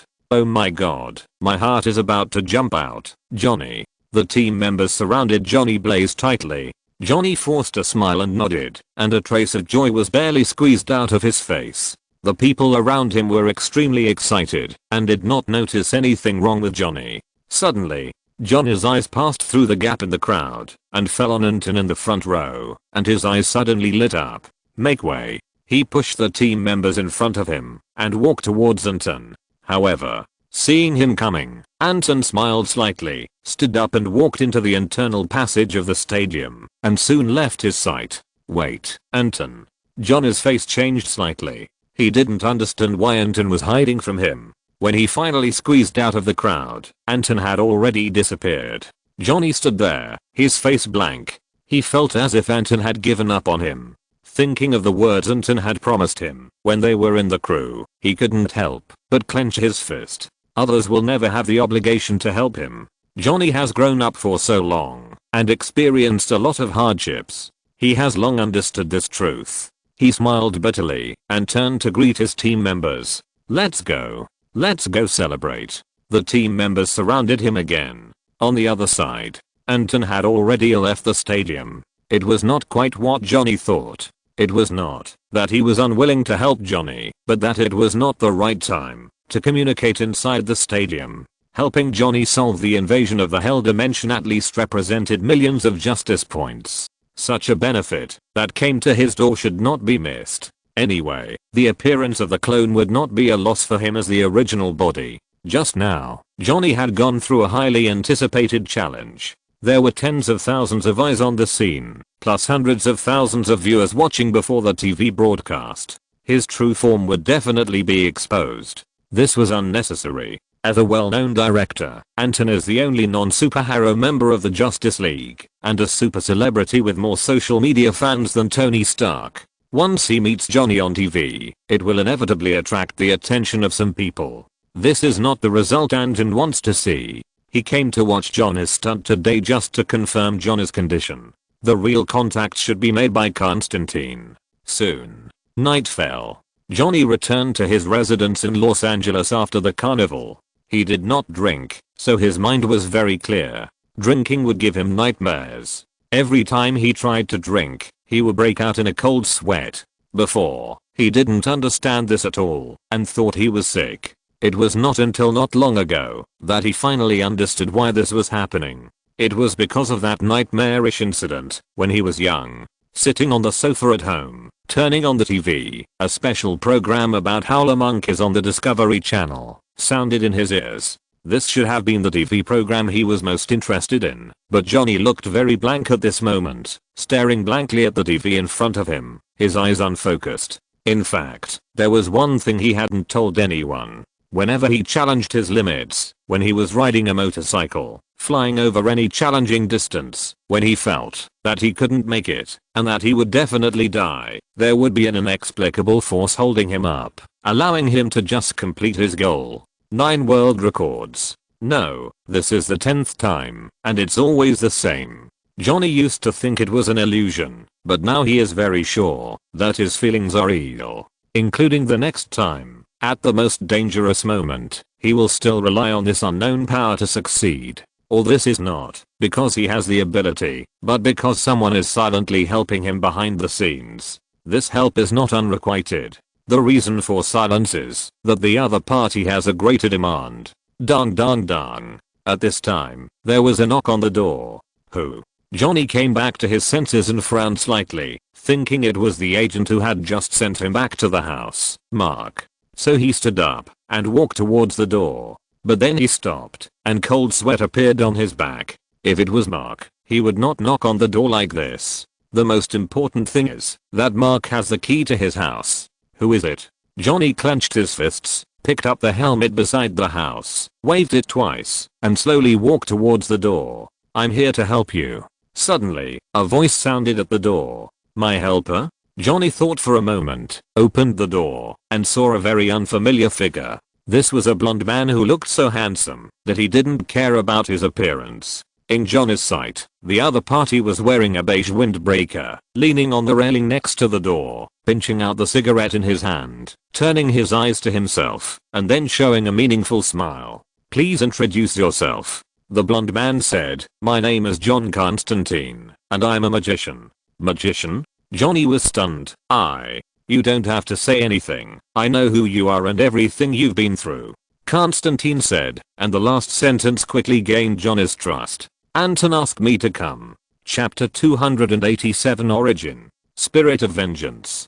Come in. Johnny opened the door and invited the man in front of him to come in. I was desperate. After he sat down, he felt that the atmosphere was a little subtle, so he took the initiative to find a topic. Thinking of today's experience, he smiled bitterly and said, I thought Anton had given up on me. You should be desperate. If I hadn't come, you would have become a minion of the devil. Constantine shrugged. Seeing that Johnny seemed to be relieved, he spoke again in a tone full of evil interest. Of course, even if I come, I may not be able to free you from the demon's entanglement. However, I can assure you that I have the ability to make you die more quickly without so much struggle. Johnny's face turned pale, and he looked at Constantine. So, you don't have much way to help me? The only one who can help you is yourself. Constantine said lightly, do you know why Mephisto wants your soul? Mephisto? Johnny was stunned. Who is he? The demon who signed a contract with you. He is called Mephisto, the Lord of Hell, one of the rulers of Hell, a very powerful demon. Constantine said, his clones roam the world all year round, absorbing fallen souls, and enjoy making deals with people, playing with people's hearts, and taking away the most precious things of the traded people. Then why does he want my soul? Johnny asked. Because of the spirit of vengeance, Zarathus. Constantine said, Zarathus is an angel with a soul of justice. For various reasons, he became a curse to your family. In this world, only you are special to Mephisto. I've never heard of this name, Zarathus. Johnny murmured. This is a curse brought to you by your biological father, the family you belong to. Constantine said, Zarathus was originally a righteous angel with a righteous soul. He came to Earth to protect the human world, but he was deceived, captured, and caught in hell. He was constantly tempted by the devil, and lost his faith. His soul was polluted. Therefore, the task of protecting mankind became a desire to punish evil people. He became a vengeful soul. This is the origin of the spirit of vengeance. So, Zarathus, the spirit of vengeance, this is a curse. My family has been suffering from this curse. Johnny murmured to himself, this is why Mephisto wants to possess my soul. Yes, it seems that you understand. Constantine nodded. Every generation of the eldest son of the Kyle family will have such a curse. You can communicate with the spirit of vengeance and possess his power. This is also the biggest reason why Mephisto tried to control you. On Earth, his power is not strong, so he needs the Ghost Rider to do things for him. The Kyle family. Johnny flashed back countless images in his mind. At this moment, through the reminder of the blonde man in front of him, he actually had some brief images of his childhood memories. The spirit of vengeance, the curse of the Kyle family, Ghost Rider. As he spoke, a force emerged from his body. This was the result of Johnny's unconscious desire for the existence of Ghost Rider while thinking. Constantine narrowed his eyes slightly. He could feel that an extremely powerful demonic power was blending with Johnny, like a large net intertwined. Johnny's flashing memories finally froze on a skull-like face. He suddenly knelt on the ground, holding his head with both hands, revealing an extremely painful expression. What happened to me? Get out. Get out of here. Boom. At this moment, a raging fire seemed to be burning behind him. The exposed skin on his face and hands began to shed, revealing white bones. Ghostification. Johnny has gradually come into contact with the power of Zarathus, the spirit of vengeance. In other words, as long as Johnny wants, he can immediately transform into a Ghost Rider. However, an uncontrolled Ghost Rider will only run around and punish criminals. This form of punishment is no different from murder. Constantine, who was opposite Johnny, sighed, stood up and came to Johnny, put his hand on Johnny's head, and chanted a spell. After a while, with the help of the spell, the spirit of revenge that had not yet fully awakened was gradually suppressed. Johnny slowly woke up. Although he still had a splitting headache, he did not have the sign of losing control as before. What happened to me? Johnny remembered everything that had just happened, and he looked at Constantine with a lingering fear. He swallowed his saliva. What happened to me? That's the spirit of revenge. You just awakened him. Constantine said, but even if you don't wake him up now, you will come into contact with him sooner or later in the days to come. I estimate that this time will not exceed 1 month at most. In other words, you don't have much time. My time is not much. Johnny sat on the floor, exhausted from the struggle just now, with beads of sweat running down his cheeks, revealing a bit of confusion. Don't get me wrong, I'm not saying you're dying. Constantine explained. What I mean is that the spirit of vengeance is about to awaken, and you won't have many days of leisure. Once the spirit of vengeance fully awakens, you will have the ability to transform into Ghost Rider. At that time, Mephisto will come to you and try to control you and make Ghost Rider work for him.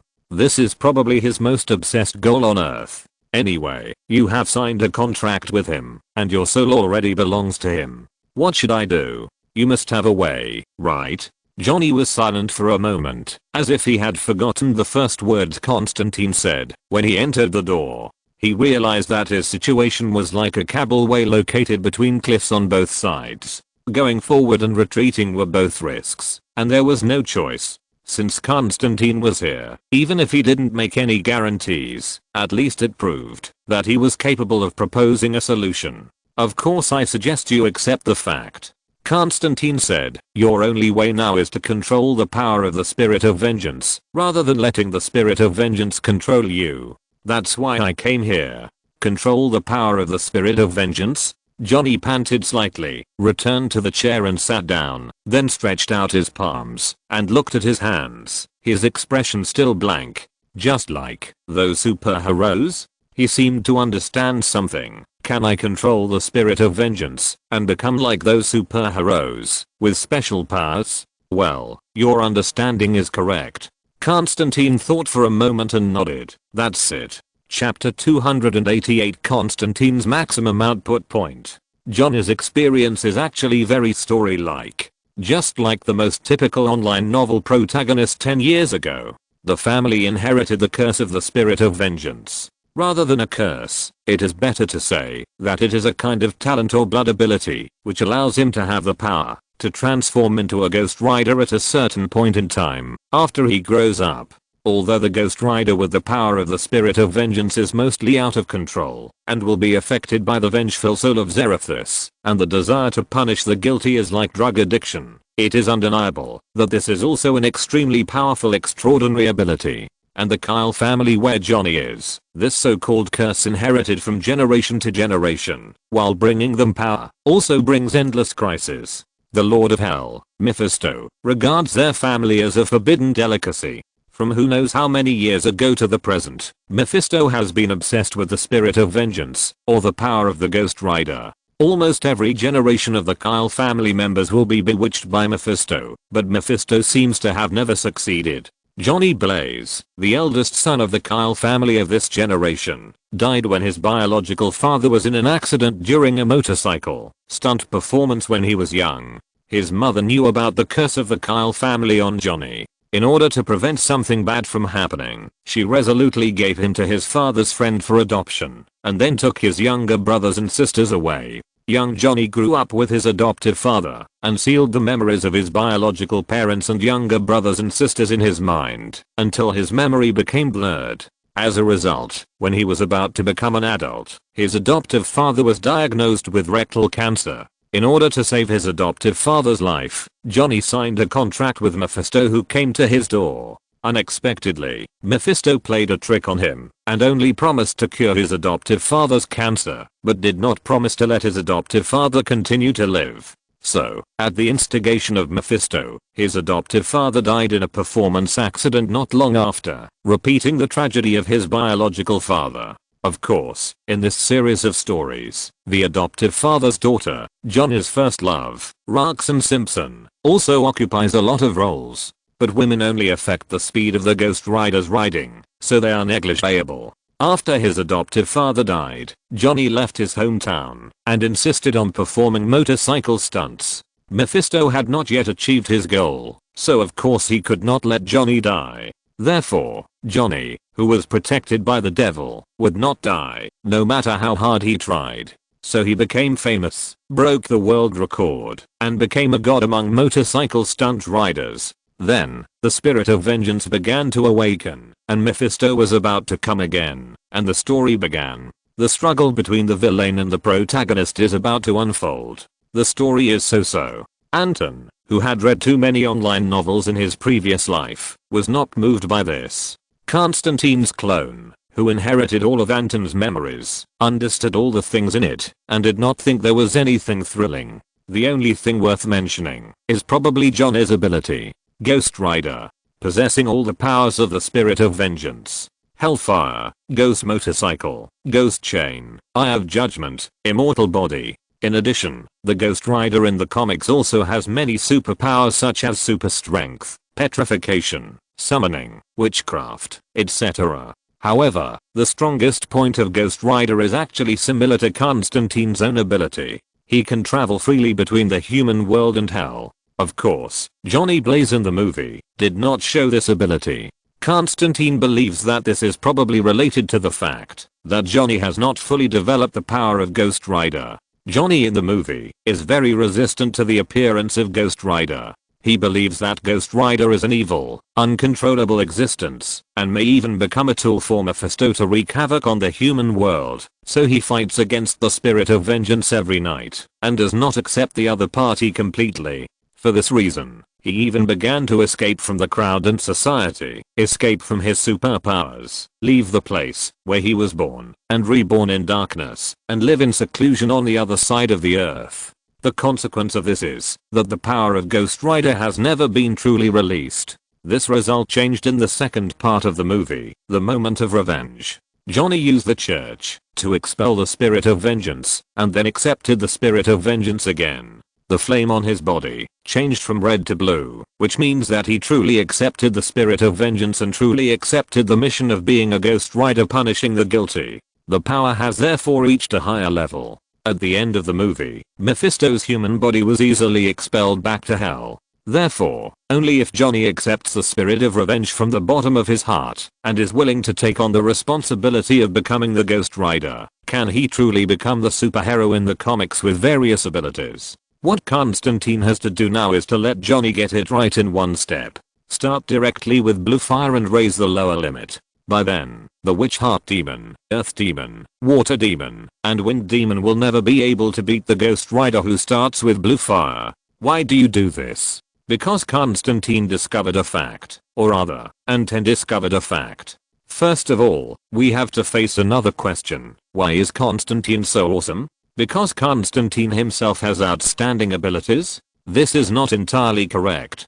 Constantine's own abilities are only one aspect of his awesomeness, and the most insignificant aspect. Compared with the many magician characters that appear in the major storylines of DC, although there are not many powerful magicians, there are also so many people who can be counted. Compared with these magicians, Constantine does not seem to be so outstanding. So, what is the special thing about Constantine? After careful consideration, we can conclude that Constantine is awesome because he can make Satan, the king of hell in DC, so angry that his teeth itch, but he can't let go of him, and he can make God frown for him, but he can't sleep. In other words, Constantine can jump back and forth between heaven and hell, and he can play it with ease. He is a seeking beyond the cognition of mortals. He can't be affected, even if he plays two boats and even the boat capsizes. But, that is the heaven and hell in the DC world. In this world, dominated by the Marvel Cinematic Universe, can Constantine jump back and forth between hell and heaven? He can't do it at all. Constantine doesn't know Marvel's Satan and God. What's more, Marvel's Satan is just one of the lords of hell, and Mephisto's colleagues of the same level are not as powerful as DC's Satan. And Marvel's God is far less extraordinary than DC's God. It seems meaningless to know them. This is equivalent to cutting off Constantine's two arms, leaving only two legs to move. What can two legs be used for? Escape. Can Constantine's biggest output point be his legs? His mouth is the most powerful output point besides his hands. His awesomeness may not even be matched by his hands. Regarding the background of Ghost Rider, I refer more to the comics. There are some messed up things in the movie, which don't make much sense. Chapter 289. Conversation with Mephisto. Ghost Rider appears. Constantine has deceived Satan and God with his mouth, and repeatedly. Satan in particular has suffered greatly from it. Constantine can be called the biggest poor mentor in the DC world. Unfortunately, this is the Marvel world, and Constantine cannot be used to his greatest advantage.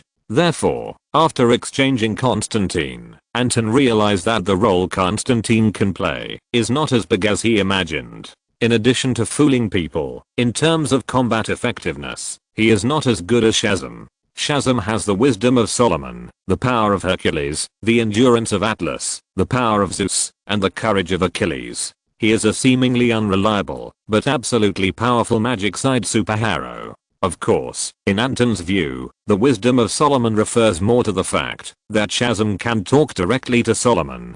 Shazam is a husky without a leash. You say that the husky is smart. It ranks 45th in the IQ of dogs, which is above average, and can barely be said to be smart. But you say huskies are really smart, right? With their neurotic personalities, huskies' IQs are definitely at the bottom of the list in the eyes of dog trainers and most people. Of course, although Anton realized that Constantine's cost effectiveness was lower than Shazam's, it was not a bad thing to have one more superhero. It was never a loss. The appearance of Constantine was like finding a magic consultant for the Justice League. If I want to control the spirit of vengeance, what should I do? Johnny thought for a moment, looking at Constantine in front of him with burning eyes. Willpower. You have to exercise your willpower. Constantine said, the spirit of vengeance Zarathus has a manic demonic nature. If it is not controlled, it may cause extremely terrible damage. In fact, the birth of Ghost Rider is to suppress Zarathus and prevent the anger of the spirit of vengeance from burning the entire earth.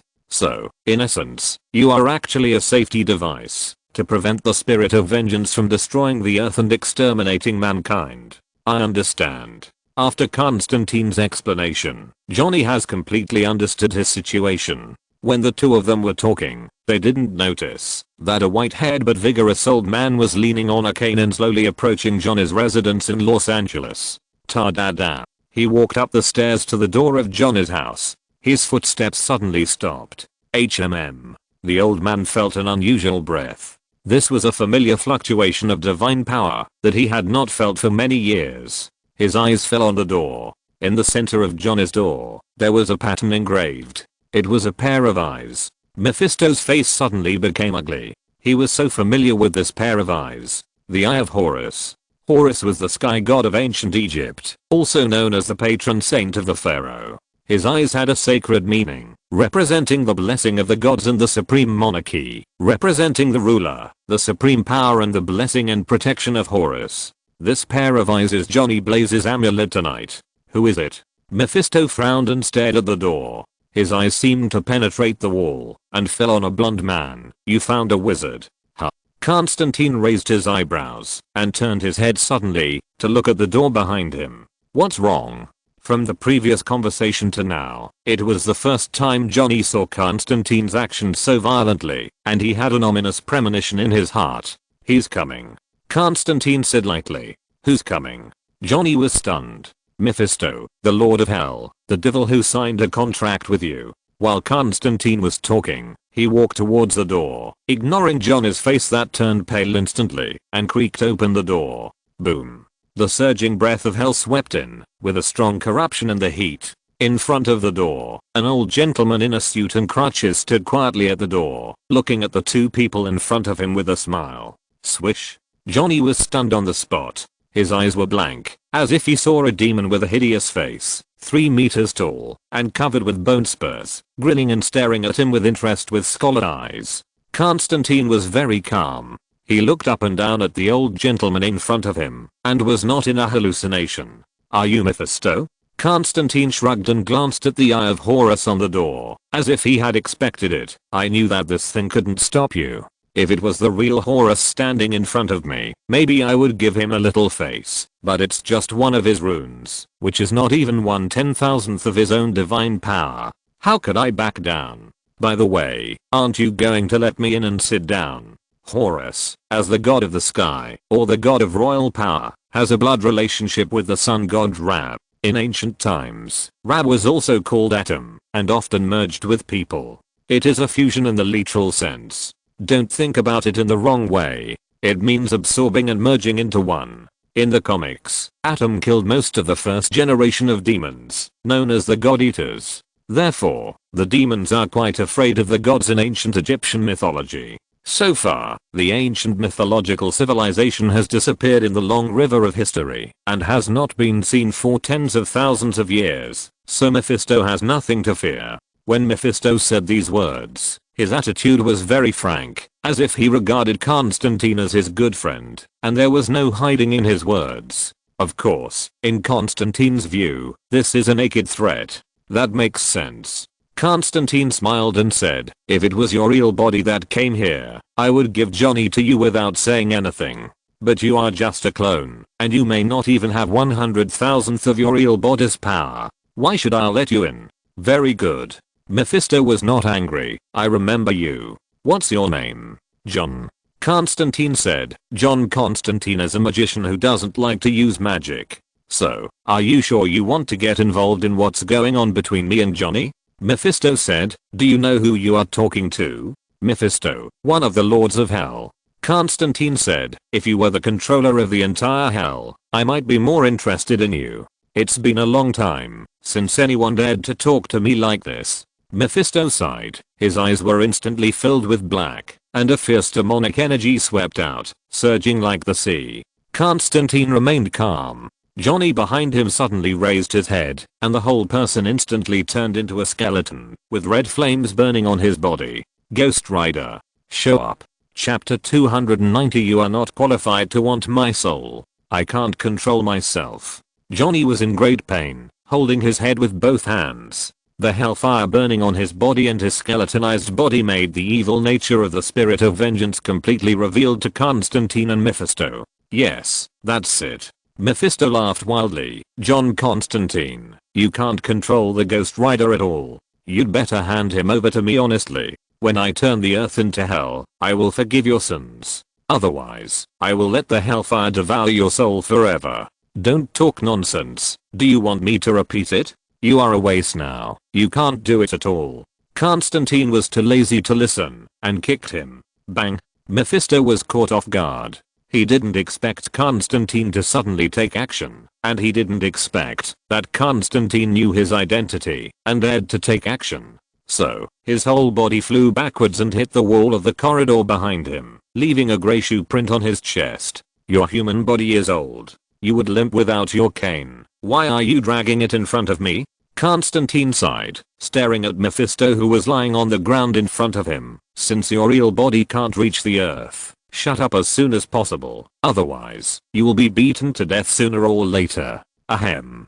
Mephisto was furious. Blood was flowing from the corners of his mouth, and his completely black eyes suddenly shrank to the size of a needle tip. Obviously, his anger had reached the peak of his emotions. Limited by the human body, He really couldn't exert much ability, but he would not allow a mere human to humiliate him like this. Your soul. Mephisto gritted his teeth. I will take your soul. There are many people who want my soul. You may have to ask Satan and God in another world first. The premise is that you can see them and beat them. While Constantine was talking, he saw Mephisto in front of him making a move. Boom. A black mist broke out of his body and instantly covered the entire building. Inside the building, people who fell asleep were shaking violently on their beds, as if they were having a horrible nightmare, but they couldn't wake up. Constantine was still awake, and he had the ability to crack this magic, but it was a bit difficult. Of course, according to Constantine's usual routine, troublesome things were always done by others. Only after others died, Constantine had room to play. Therefore, he didn't plan to do it. There happened to be a guy next to him who was more suitable to fight Mephisto to the death. Boom. Behind him, the Ghost Rider, who was burning with blazing hellfire, Johnny, who had completely turned into a skeleton, flashed and came to Constantine. Johnny, who was completely controlled by the spirit of revenge, turned into a Ghost Rider and completely lost control of his body. Unprecedented demonic nature grew in Johnny's brain and completely devoured his self-consciousness. In other words, this body began to be controlled by the spirit of revenge. John Constantine. The Ghost Rider came behind Constantine, and the scorching breath made Constantine feel hot all over, as if he was revisiting an old place. Of course, Constantine's old place usually refers to hell. It seems that, no matter which world hell is, it looks the same. Constantine turned around and looked at the two holes on Ghost Rider's face, which was empty. No, it should be that there were no eyes at all. Is this the Eye of Judgment? He was as calm as if he was facing a harmless pet dog and smiled slightly. Well, if you want to judge me, then come and try. The Eye of Judgment was activated. Constantine smiled and didn't feel any changes at all. Why?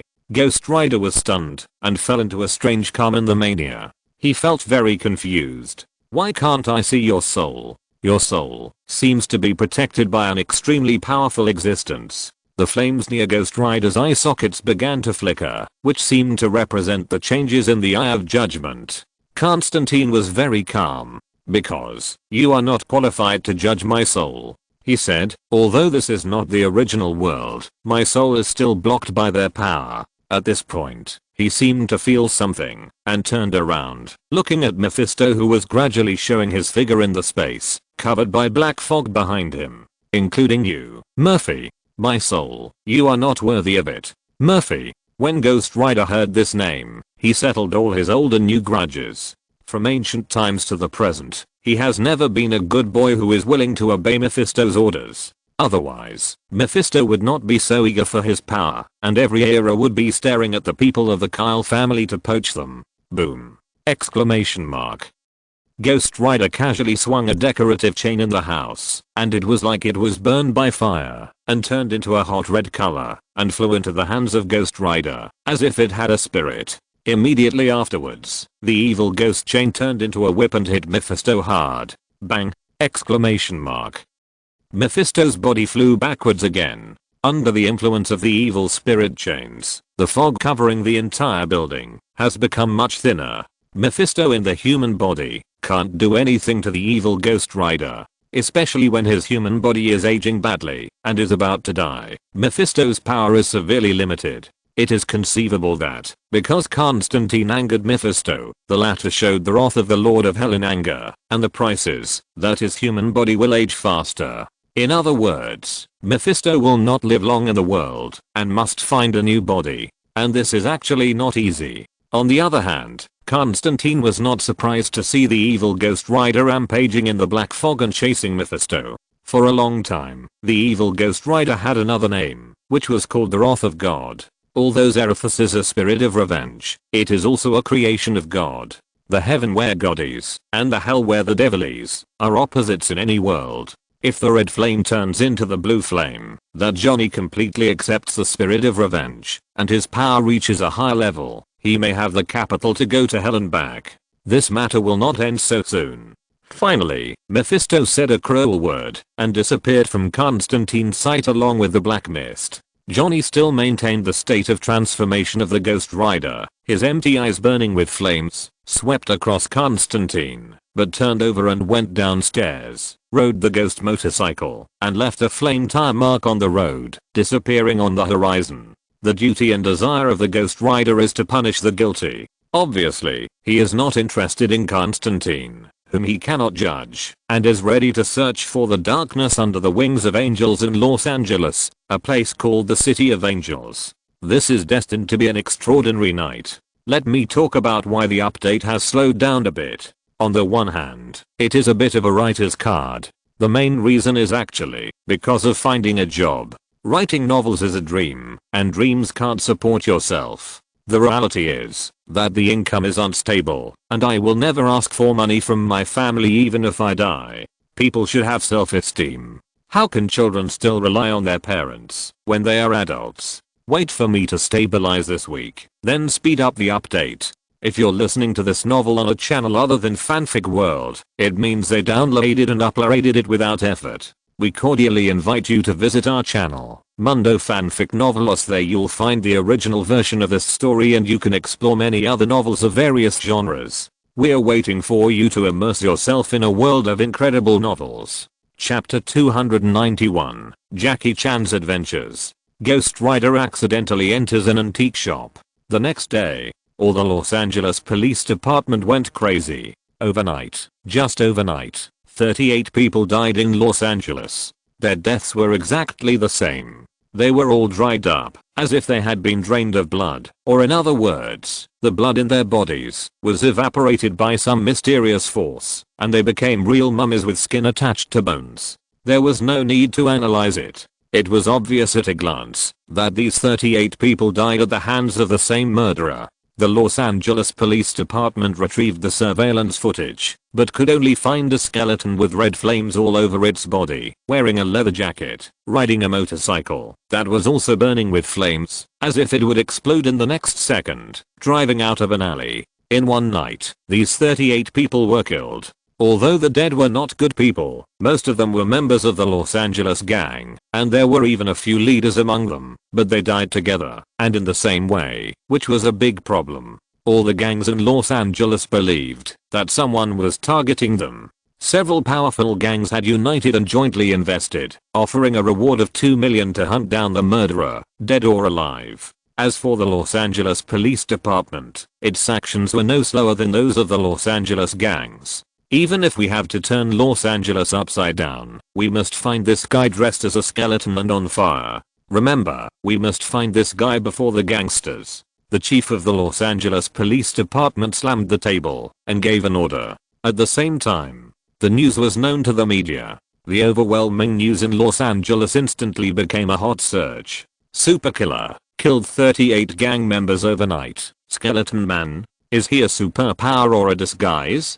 Gangster vendetta? Street hero? The overwhelming news in Los Angeles spread to the ears of all citizens in the city, and even the media in the neighboring city and even New York began to report on this matter. When Eddie was doing his daily work, he saw this news and knew that Anton was in New York. He even called Anton to ask if he knew about this. Anton told him not to worry about it. Eddie understood immediately. Batman v Superman, Dawn of Justice crew. Anton was leisurely inspecting the work in the studio, built by the crew. From time to time, he took out his mobile phone to check the latest news about this super murder case published by the Los Angeles Times. The police meant that they had found some clues, but they could not announce them for the time being. When the case was solved, a press conference would be held. The actions of the Los Angeles gangs were much faster than the lawful Los Angeles Police Department. They sent people to Chinatown in Los Angeles early, because the last place where the Ghost Rider disappeared on a motorcycle was in Chinatown. Los Angeles, the City of Angels, is not Anton's territory, but Anton is not without power and spies here. Don't forget that Batman, to some extent, also protects the Continental Hotel in New York. The Continental Hotel belongs to the High Table. The underground forces of the High Table are spread all over the world. Los Angeles is no exception. Among the gangs, many members are under the High Table. It is much easier for Anton to know the movements of the Los Angeles gangs than to know the actions of the Los Angeles Police Department. Chinatown. Anton pondered for a moment and planned to go to Chinatown. He called Johnny, but no one answered. Through Constantine's memory, recalling the experience of last night, it is estimated that Johnny will not have the habit of carrying a mobile phone with him after transforming into Ghost Rider. Then he can only find him by force. After all, Anton is not Mephisto, and there is no contract to constrain him, so he cannot locate the latter. Fortunately, Chinatown is not big, and Anton has the high table to provide information. Johnny is quite famous in Los Angeles, so it should not be a big problem to find him. While thinking, he got up and left the crew. Los Angeles, Chinatown. Dad's antique shop. Afternoon. The antique shop should be open for business, but at this time, there is a sign saying it is closed. Surprisingly, this bulletproof glass door has been broken into pieces at this time, and the two door frames are symbolically put together. A huge Asian face, like a sumo wrestler, is holding a broom that is as small as a toothpick compared to his body size, and is carefully sweeping away the glass fragments on the ground. Dad, how is that guy? A little Asian girl, about 10 years old, surrounded a white-haired thin old man, and asked excitedly in Chinese. I found out his identity. His name is Johnny Blaze. He is a motorcycle stuntman who broke 10 world records, and is the god of motorcycle stunt performances. The little girl clenched her fists, and made a boxing gesture while excitedly saying, but his fans would never have thought that their idol is actually a devil. The murderer who killed 38 gang members last night was this Johnny Blaze. Oh, Xiaoyu, be careful, you are about to hit my antique. Dad hurriedly drove Xiaoyu aside. That bastard broke so many of my antiques. I must make him pay double compensation. As he spoke, the old man looked at the fat man who looked like a sumo wrestler. True, go and see if that man has woken up. If he has, make him pay. Dad. True shrank his neck, showing a cowering that was inconsistent with his huge body. I'm scared. Scared? The old man was furious. What is there to be afraid of? It's daytime. The spirit of vengeance generally does not appear in the daytime. The spirit of vengeance, Ghost Rider? Xiaoyu jumped over excitedly again. That was what you said yesterday true? Ghost Rider wants to punish the guilty, so he killed so many gang members. Yesterday he wanted to kill True. Is True a guilty person? Ghost Rider cannot tolerate any sand in his eyes, and will not tolerate any evil. The old man said, Xiaoyu, in this world, most people have done some wrong things. True used to be Valen's subordinate. He was driven by Valen, and did many wrong things. Of course, he is guilty. But he has turned over a new leaf now, and District 13 has pardoned True's mistakes, so True is not a guilty person now. Then why does Ghost Rider want to kill True? Xiaoyu didn't understand. Because Ghost Rider will not forgive anyone, even if the person who did something wrong has made up for their mistakes. Suddenly, a voice came into their ears. The three turned their heads to see Uncle Long. Xiaoyu saw the two people at the door. His eyes lit up, and he shouted excitedly again, ran over, and hung on one of them like a koala, then turned his head to see, who is he? Well, I don't know who he is, but he said he came to buy antiques. Jackie Chan scratched his head, picked up Xiaoyu, and put him on the ground, and looked back at the blonde man beside him. By the way, I forgot to ask your name, sir. John. The blonde man said, John Constantine. Chapter 292 Communication. Dad's explanation. John Constantine. Jackie Chan was stunned. He always felt like he had heard this name somewhere. Xiaoyu in front of him suddenly had bright eyes. Hellblazer. Xiaoyu was a loyal fan of the Justice League and Batman. Similarly, she knew most of the movies Anton had shot about the Justice League. You are Hellblazer. Xiaoyu screamed and became completely excited. You are indeed a real person. So, you are also a member of the Justice League, right? No, I can't be considered an official member of the Justice League. Constantine shook his head. I'm at most a magic consultant of the Justice League. Strictly speaking, he is a member of the Dark Justice League, not the Orthodox Justice League. Anton did not plan to expose Constantine to the public for the time being. Anyway, you know Batman. Xiaoyu said firmly, that's enough. Not bad. Hearing this, Constantine looked around and saw 4 people who were both familiar and unfamiliar. They corresponded to the characters in his memory and smiled and said, "I know Batman, that's enough." After Anton came to Chinatown in Los Angeles, he first searched for some information about Chinatown gangs from the intelligence database of the High Table. Later, he noticed that there was an antique shop in the intelligence data that the major gangs dared not provoke. Dad's Antique Shop. This name sounded familiar to him. It was not until he walked near the antique shop that he realized that this place was exactly the same as a scene in his memory. Moreover, not far from the door, he met a big-nosed man who looked 90% similar to a character in his memory. Isn't this a copy of Jackie Chan? In an instant, the memory emerged, and Anton stood not far from the door. Then, seeing Jackie Chan about to walk towards the door of the store, he thought, and a blonde figure in a windbreaker walked out of the alley in a corner. Constantine went up to talk to Jackie Chan for a while, and then they came to the antique shop together. As soon as he walked to the door of the shop, he heard the conversation between Daddy and Xiao, and it was familiar and friendly Chinese. So he took the initiative to answer Xiao's question in Chinese. As for why the Ghost Rider, or Johnny Blaze, was in Dad's antique shop, he was not surprised. Just now, Anton walked to the door of the shop and saw that there were only 2 door frames left, and the glass inside was completely broken into pieces. He guessed that Johnny was in the antique shop. The shallow motorcycle tire marks at the door clearly exposed the final whereabouts of the Ghost Rider. This also answered Anton's doubts. Johnny entered Los Angeles in the first half of the night and spent about 4 hours to kill 38 extremely evil gangsters. At this time, the time was only about 5 AM. It was not even dawn, and the power of the Ghost Rider and the consciousness of the spirit of revenge were at their peak.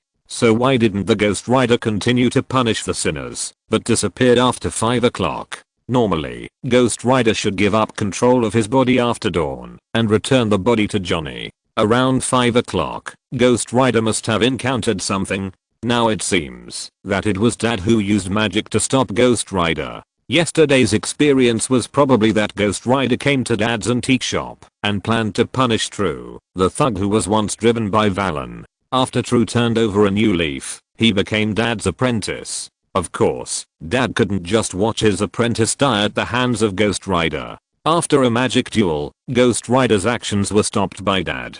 Immediately after dawn, the spirit of vengeance gave up control of the body, and Ghost Rider turned back to Johnny.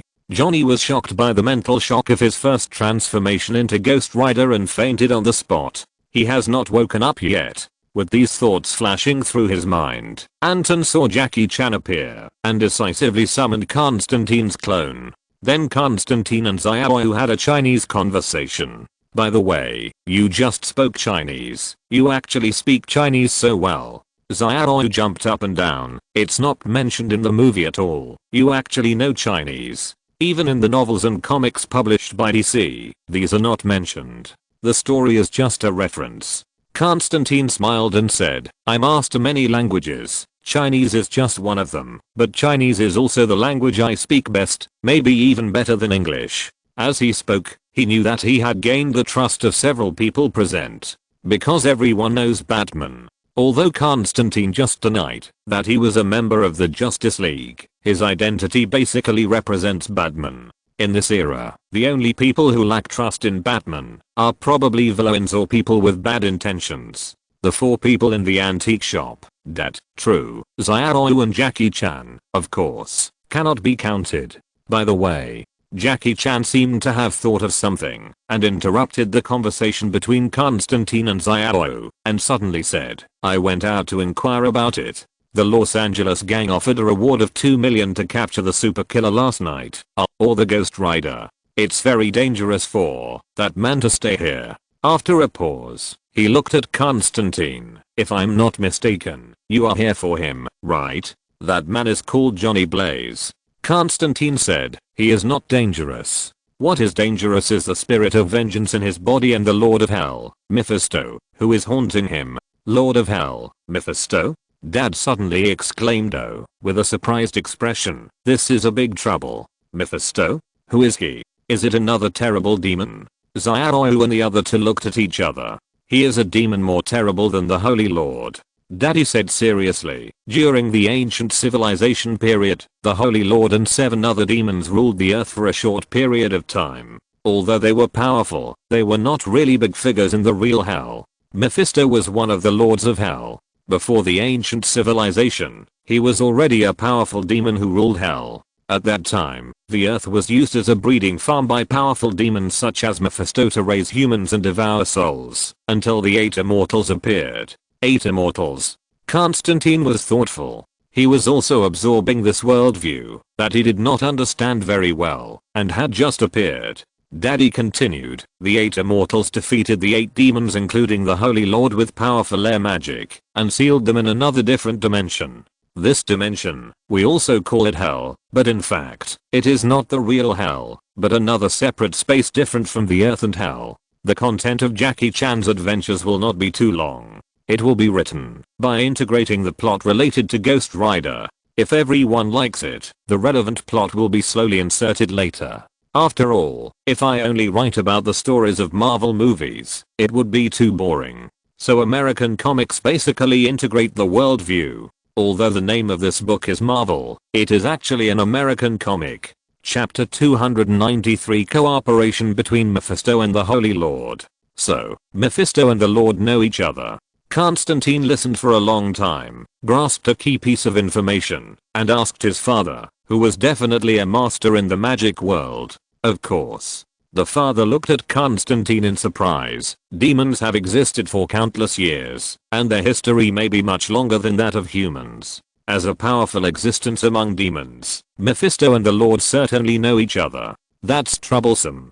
Constantine had a headache. He had expected that when the Ghost Rider, that is, Johnny Blaze, broke into this antique shop, Mephisto had sensed the relevant fate line at the first time. At this time, Mephisto might have found the Lord and was ready to use the Lord's power on Earth to unite to achieve the goal. On the one hand, help the Lord escape and turn the world into hell again. On the other hand, find a way to let Johnny find the Saint Vanganza contract and open the door to hell through the contract. In short, this must be the biggest goal of the Lord and Mephisto at the moment. In fact, Constantine, or Anton's idea, is correct. The moment the Ghost Rider rushed into the antique shop, Mephisto sensed the relevant fate line and realized the existence of the Holy Lord.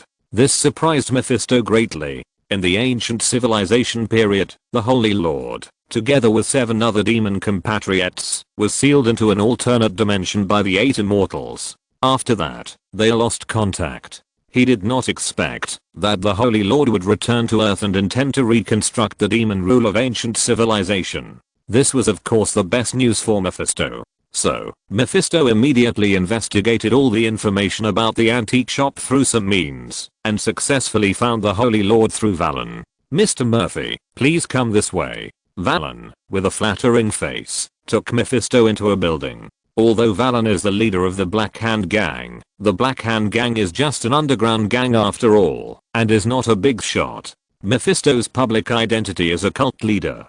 And this cult has brought together high-level political party members from many countries, as well as various wealthy people with hundreds of millions of dollars in assets. With this identity, Mephisto successfully used money to convince Valen, and absorbed Valen into his sect. The Lord is inside, Valen said as he took Mephisto to his office. This is the top floor of a building in Los Angeles. The huge floor-to-ceiling windows show the perfect city view outside the window. However, Valen and Mephisto are not interested in the beautiful scenery. Mephisto looked at the sculpture of the Oriental dragon in front of him, which was coiled in a circle, and smiled eagerly. Lord, long time no see. He spoke slowly, and his voice startled the Lord. Swish. The dragon stone sculpture suddenly opened its eyes, and its scholar eyes released endless evil aura, immediately locking onto Valen and Mephisto. Murphy, it's you. A hoarse voice resounded in the minds of the two.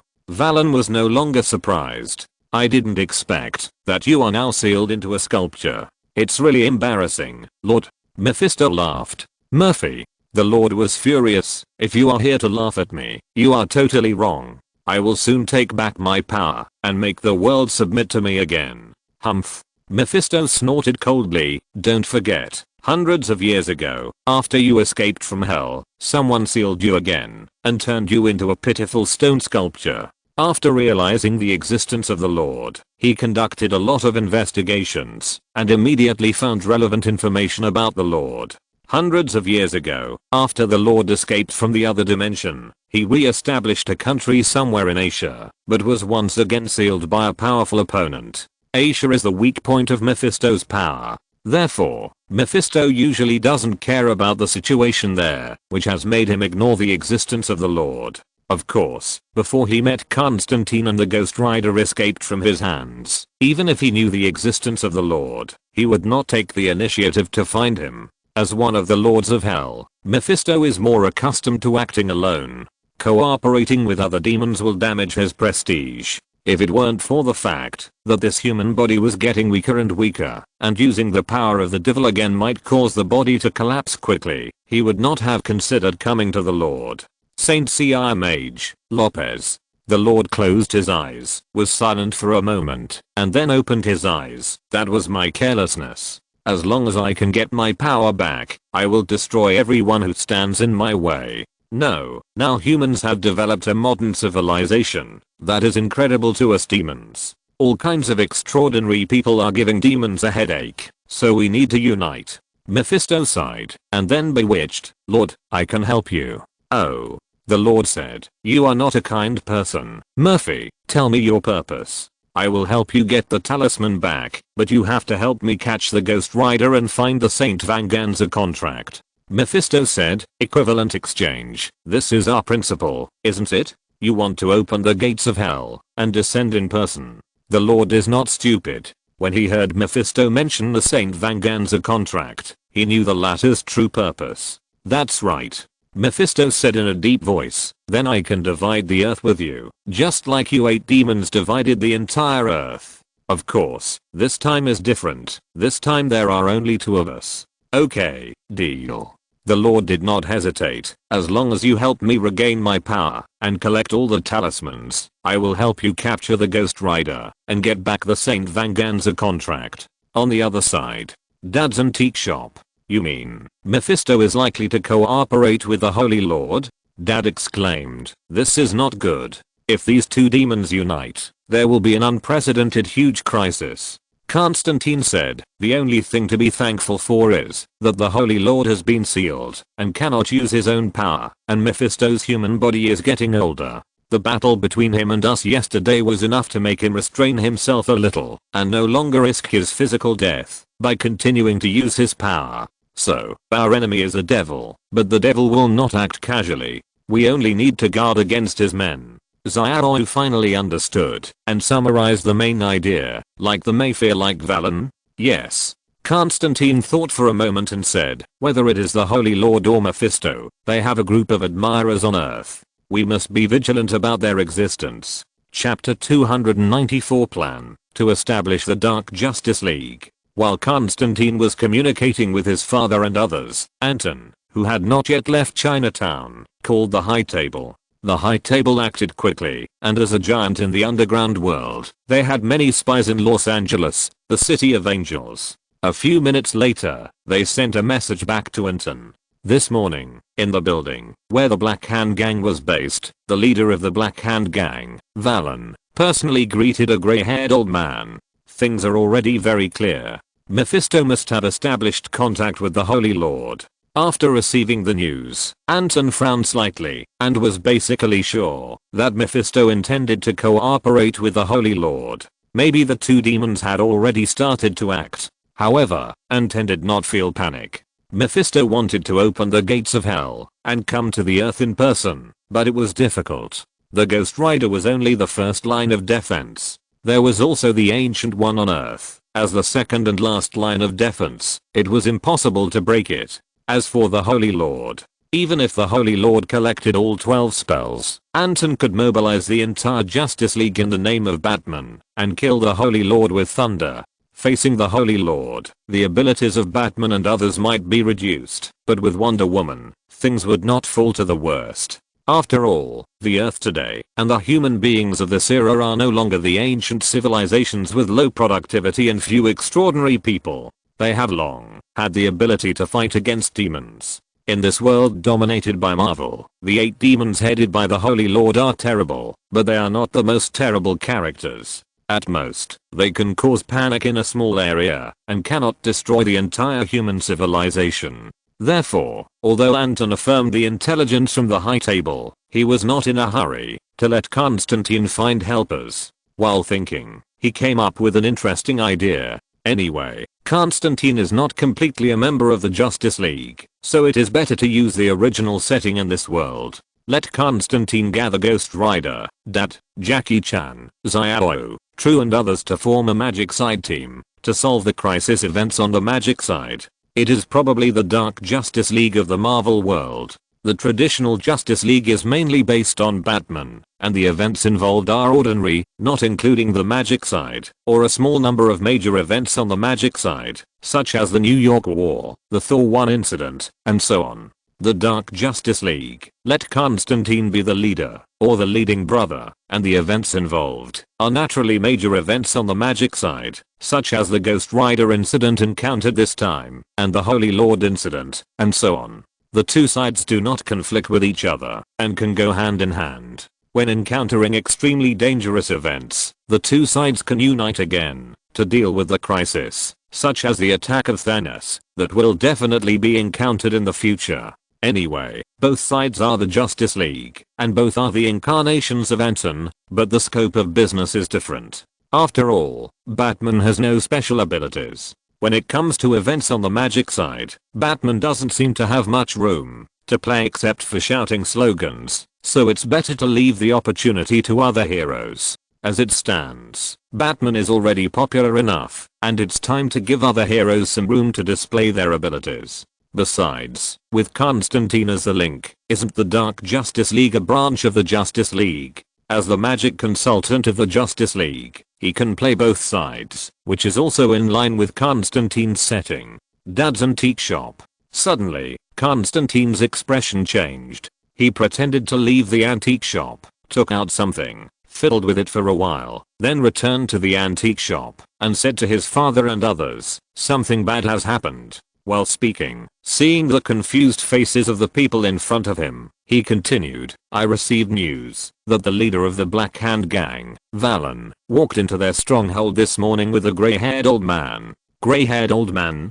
Dad felt that he was being implied again, even more puzzled and exasperated. What's so strange about this? That old man is Mephisto. Constantine said, "If I'm not mistaken, Mephisto and the Holy Lord have established a cooperative relationship.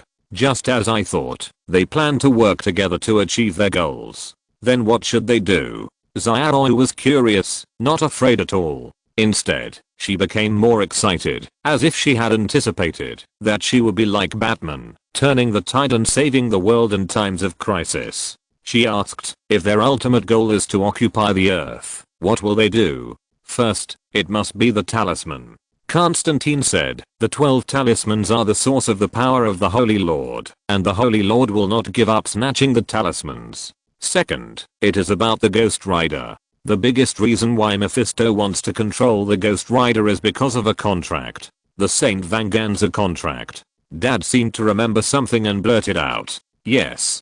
Constantine said, the Saint Venganza contract has disappeared for a long time. It is said that it was taken away by the previous Ghost Rider. Now, only the current Ghost Rider can find the previous rider and take back the Saint Venganza contract from him. What is the purpose of this contract? Jackie Chan asked. Saint Venganza is a place where people used to be believers of God. Everyone could listen to the voice from heaven, but later, because of the devil's tricks and temptations, everyone sold their souls to the devil. The contract has the mark of everyone's soul. Dad said in a deep voice, as long as you can get the contract and read the oath, you can control the souls that have become vengeful spirits. It is an extremely terrifying power. According to rumors, those who get it can even open the gates of hell. So, Mephisto wants to open the gates of hell, and the Lord wants to take back his power. This is the condition of their cooperation. Jackie Chan suddenly realized. Yes. Constantine nodded. Besides this, there is nothing to communicate between them. Paused. However, if Mephisto wants to open the gates of hell, He must have the help of the Lord, so he should find a way to help the Lord take back the 12 spells first. Our top priority is to alert the Lord to find his power. The key to all this lies in the spells. Have you collected all the spells? Constantine really didn't know how far the story of Jackie Chan's adventures had developed. The talisman is the beginning of the story. At this time, Toru seems to have become his father's apprentice, which means that the story of the talisman is nearing its end. Where exactly this ending ends needs to be confirmed by Constantine. Oh no. Jackie Chan's face sank. We just collected the 12 talismans, and now the talismans are in Area 13. By the way, I can't remember the timeline of Jackie Chan's adventures, and I don't have time to sort it out now, but I will roughly write it according to the timeline of the talisman, demon, mask, and magic chapters. There were originally 5 chapters, and there was an animal chapter in the middle that didn't seem to be interesting, so I just skipped it. The related plots will be slowly interspersed later depending on the situation. After this period of time, I will have time to sort out the timeline. Don't argue. If you argue, you are right. That's all. Chapter 295, the second solution to the crisis. District 13. This is a secret agency under the US government, mainly engaged in the detection and arrest of anti-terrorism and criminal cases. The person in charge is Sheriff Black. At first, no one in District 13 believed in the existence of magic until Sheriff Black met the Holy Lord. Of course, even if Black believed in the existence of magic, others still doubted it, including Sheriff Black's superiors. However, Sheriff Black did not intend to convince anyone about all matters related to magic, let alone publicize it. On the one hand, the facts are irrefutable. On the other hand, if it is publicized, it may cause panic and public opinion, which is not worth the loss. Now that we have truly experienced the changes of the times, it is like aliens appearing in the human world one after another, and there have been 2 battles that shocked the world. Sheriff Black believes that it is necessary to face magic seriously. Therefore, he took the initiative to block the news and sponsored Jackie Chan's every action in the name of District 13 and successfully collected the 12 talismans with special powers. At this time, the 12 talismans were placed in a special warehouse in District 13. Black planned to take his superior to see this irrefutable fact in person, so as to prove that magic is real. Of course, Chief Black's preparations did not stop there. Even if his superior did not see the 12 spells in person, there was an absolutely real video as evidence. However, the scene seen through the screen was always different from the actual encounter, lacking a bit of shock. Black also planned to add a credit to himself by collecting the 12 spells and be promoted to the head of the 14th district that was being prepared soon. Just a few hours before Chief Black informed his superiors that the superiors had sent someone to check the 12 spells, something unexpected happened. Beep beep. A shrill alarm sounded throughout the entire 13th district. What happened? Chief Black's face changed. Since the establishment of the 13th district, the alarm had never sounded. Therefore, he was very unfamiliar with the alarm, but he knew very well what it meant. Sheriff, someone has invaded the 13th district. Enemy. There is an enemy. The communicator sounded, and the police officers of the 13th district under his command reported one after another. Who are they? Sheriff Black did not panic, but asked in a deep voice, can you recognize them? No, they all have extraordinary abilities. They are not ordinary people. The panicked voice of the police officer came from the other side of the communicator. Bullets are useless against them. We need support. Sheriff, we need support. Support. Sheriff Black did not hesitate. Hold on, I will report to my superiors right away. So, he pressed the emergency button that could notify his superiors, then took out his cell phone and called Jackie Chan. Hello. Sheriff Black. Jackie Chan seemed to know the situation in District 13. Don't tell me that there is a problem with the 12 talismans. No problem for the time being, but someone has invaded District 13. Sheriff Black's eyes fixed, realizing that Jackie Chan might know something, and said, we don't know the other party's identity and purpose at present, but I have reason to believe that their target is the 12 talismans. Sure enough, Jackie Chan said in a deep voice, I will bring people here right away. Beep beep beep. The call was hung up. Hearing this, Sheriff Black held the phone with a confused look on his face, his mind a little empty. Bring someone here? The conversation with Jackie Chan flashed through his mind, and he was confused. Bring who? Dad's antique shop. Jackie Chan had just finished saying that the 12 talismans were in District 13 when he received a call from Sheriff Black. After a conversation, everyone present understood what had happened. It was Mephisto and the Holy Lord who took action. Constantine pondered. Their first target is indeed the 12 talismans. It seems that Mephisto intends to liberate the Holy Lord first, and then use the Holy Lord to search for the Saint Vanganza contract, gather the power of the resentful spirits, and open the gates of hell. We have to go over and help immediately. Jackie Chan glanced at Dad and others, and finally stuffed Xiaoyu into Dad's arms. Dad, take good care of Xiaoyu, and don't let her run around. Then he looked at True. True, come with me. Okay. True did not hesitate. Although he was a little timid, it did not mean that he did not have the courage to face difficulties. In fact, in the whole Jackie Chan adventure, True, who has all the abilities of a Japanese sumo wrestler and also has magic abilities, is definitely an underestimated person. In the later part of the story, True's magic ability may not be inferior to that of his father.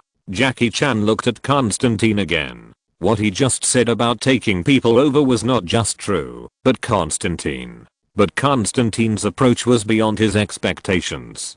Constantine shrugged. You go first. I'm not good at fighting, but believe me, someone will come to support you. Okay. Although it was just the first meeting, Jackie Chan felt that Constantine was trustworthy with his intuition that helped him escape many times, plus the blessing of Batman, so he was not disappointed and quickly left the antique shop with True. Uncle Long.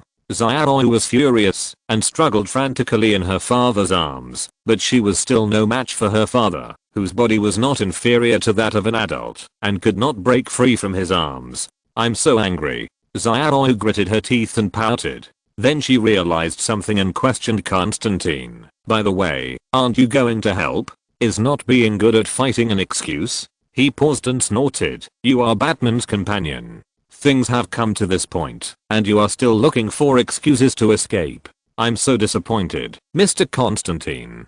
The 12 talismans are a strong force, but there is more than one solution to this crisis. Constantine was not angry. As he spoke, his eyes suddenly passed over Dad and Xiaoyu and fell behind them. There, Johnny Blaze had woken up and stood at the door of the room, looking at the 3 people in front of him with a blank face. He was about to speak when he was interrupted by Constantine. You should remember everything that happened last night. Constantine paused and then said, you lost control and then beat back Mephisto. Yes, I remember it very clearly. Johnny was silent for a moment and said, is that the spirit of vengeance? I can't control my body and I can only watch him kill people. You killed people who deserve to die.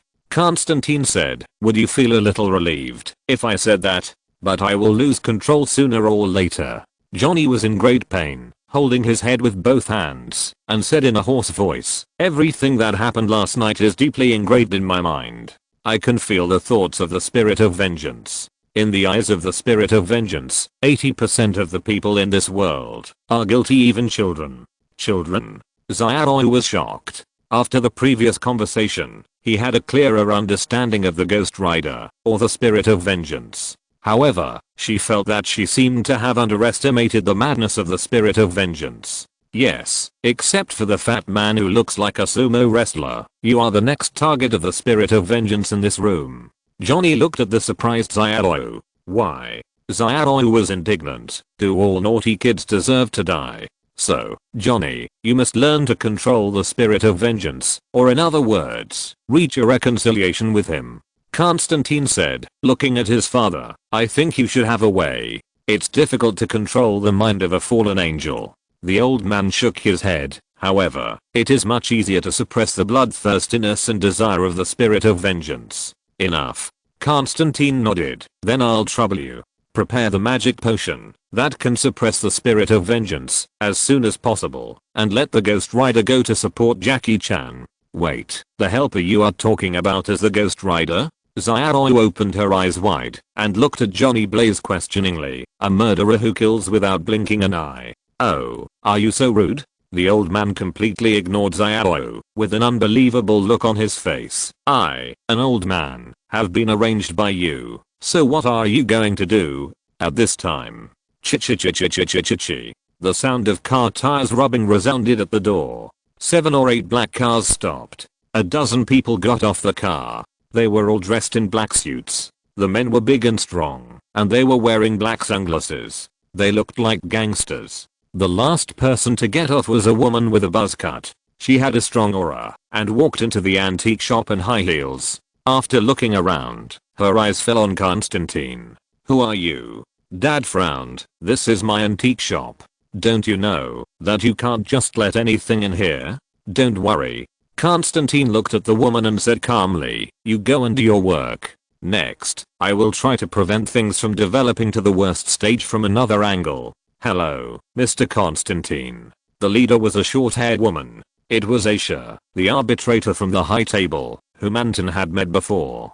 Aisha came to Constantine and recalled the orders issued by her superiors. She knew that this blonde man in a windbreaker was the one she was going to serve. I'm the judge of the high table. You can call me Elsa. Elsa bowed slightly, very politely. According to the instructions of my superiors, I will serve you next, respected Mr. Constantine. Although Constantine and Anton are actually the same person, they are completely two different people in the eyes of outsiders. Therefore, she definitely does not know Constantine. However, she knows a lot about the movie Hellblazer. Of course, Elsa does not know that Constantine, as Anton's incarnation, actually knows her very well. Hello, Elsa. Constantine's face was calm. Are you familiar with the Black Hand Gang? No. Elsa said. However, if your target is the Black Hand Gang, we can mobilize members of the Black Hand Gang nearby to clear the obstacles for you. Very good.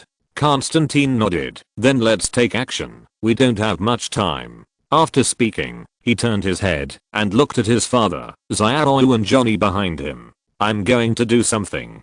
Before leaving, he left a message. I think you can act as soon as possible, so that District 13 won't be directly penetrated by the opponent. Jackie Chan, true, and the people in District 13 can't stop the opponent at all. You need Ghost Rider. But, immediately afterwards, under the leadership of Aisha, Constantine got in the car and left, quickly heading to the territory of the Los Angeles Black Hand Gang, and in the antique shop. When the old man and the other two heard this, they looked at each other in bewilderment. He definitely knows something. Xiaoyu said angrily, I hate this guy who obviously knows the answer, but pretends to be mysterious and doesn't say it. Xiaoyu, go prepare the materials for me. But the old man had a serious expression, as if he had guessed something, and his face changed slightly. Hurry. Okay, I'll go right away. Xiaoyu is a person who is absolutely positive in doing things, especially in such strange things. She is also one of the people who can play the most role.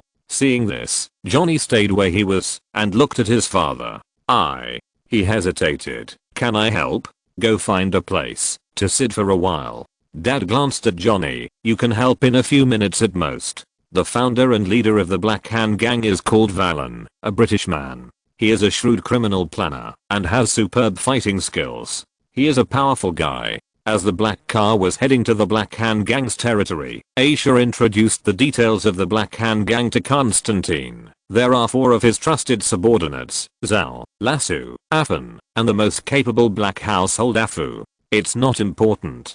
Constantine said lightly. Miss Aisha, you seem to have missed the point. Really? Aisha was surprised. Aren't you going to deal with the Black Hand Gang? I do want to deal with the Black Hand Gang, but my target is not the Black Hand Gang. They are just obstacles to my goal, that's all. Constantine said indifferently. Aisha was shocked. She heard something unusual in Constantine's tone. Obviously, there is a big secret behind this. The high table's actions originated from Anton's orders, and Anton has a close relationship with Batman. Simply replace Constantine equals Anton equals Batman, and also equals the Justice League. Aisha narrowed her eyes, thinking of the story background of Constantine in the movie, and felt that she had touched the other side of the world again. This is a site different from the underground world, which seems more mysterious. After a while, Aisha led Constantine out of the car and looked at the building in front of them. We are here. At this time, it was already afternoon. It should be a place where people gather, but this building is deserted, and no one can be seen at all. The roads on both sides were blocked. Passers-by walked directly, and didn't even dare to look over here.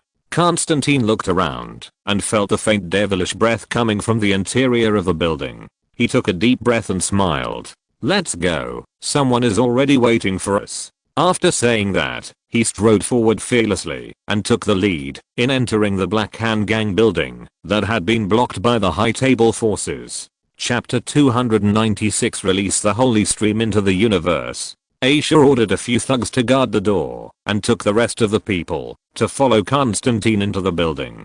During the process, she heard a report from the earphone in her ear. After a few words, Aisha quickly stepped forward, and came to Constantine, smiling. This building has been taken over by us. The Black Hand Gang is completely under our control. Their boss, Valen, and several of Valen's men have been captured by us.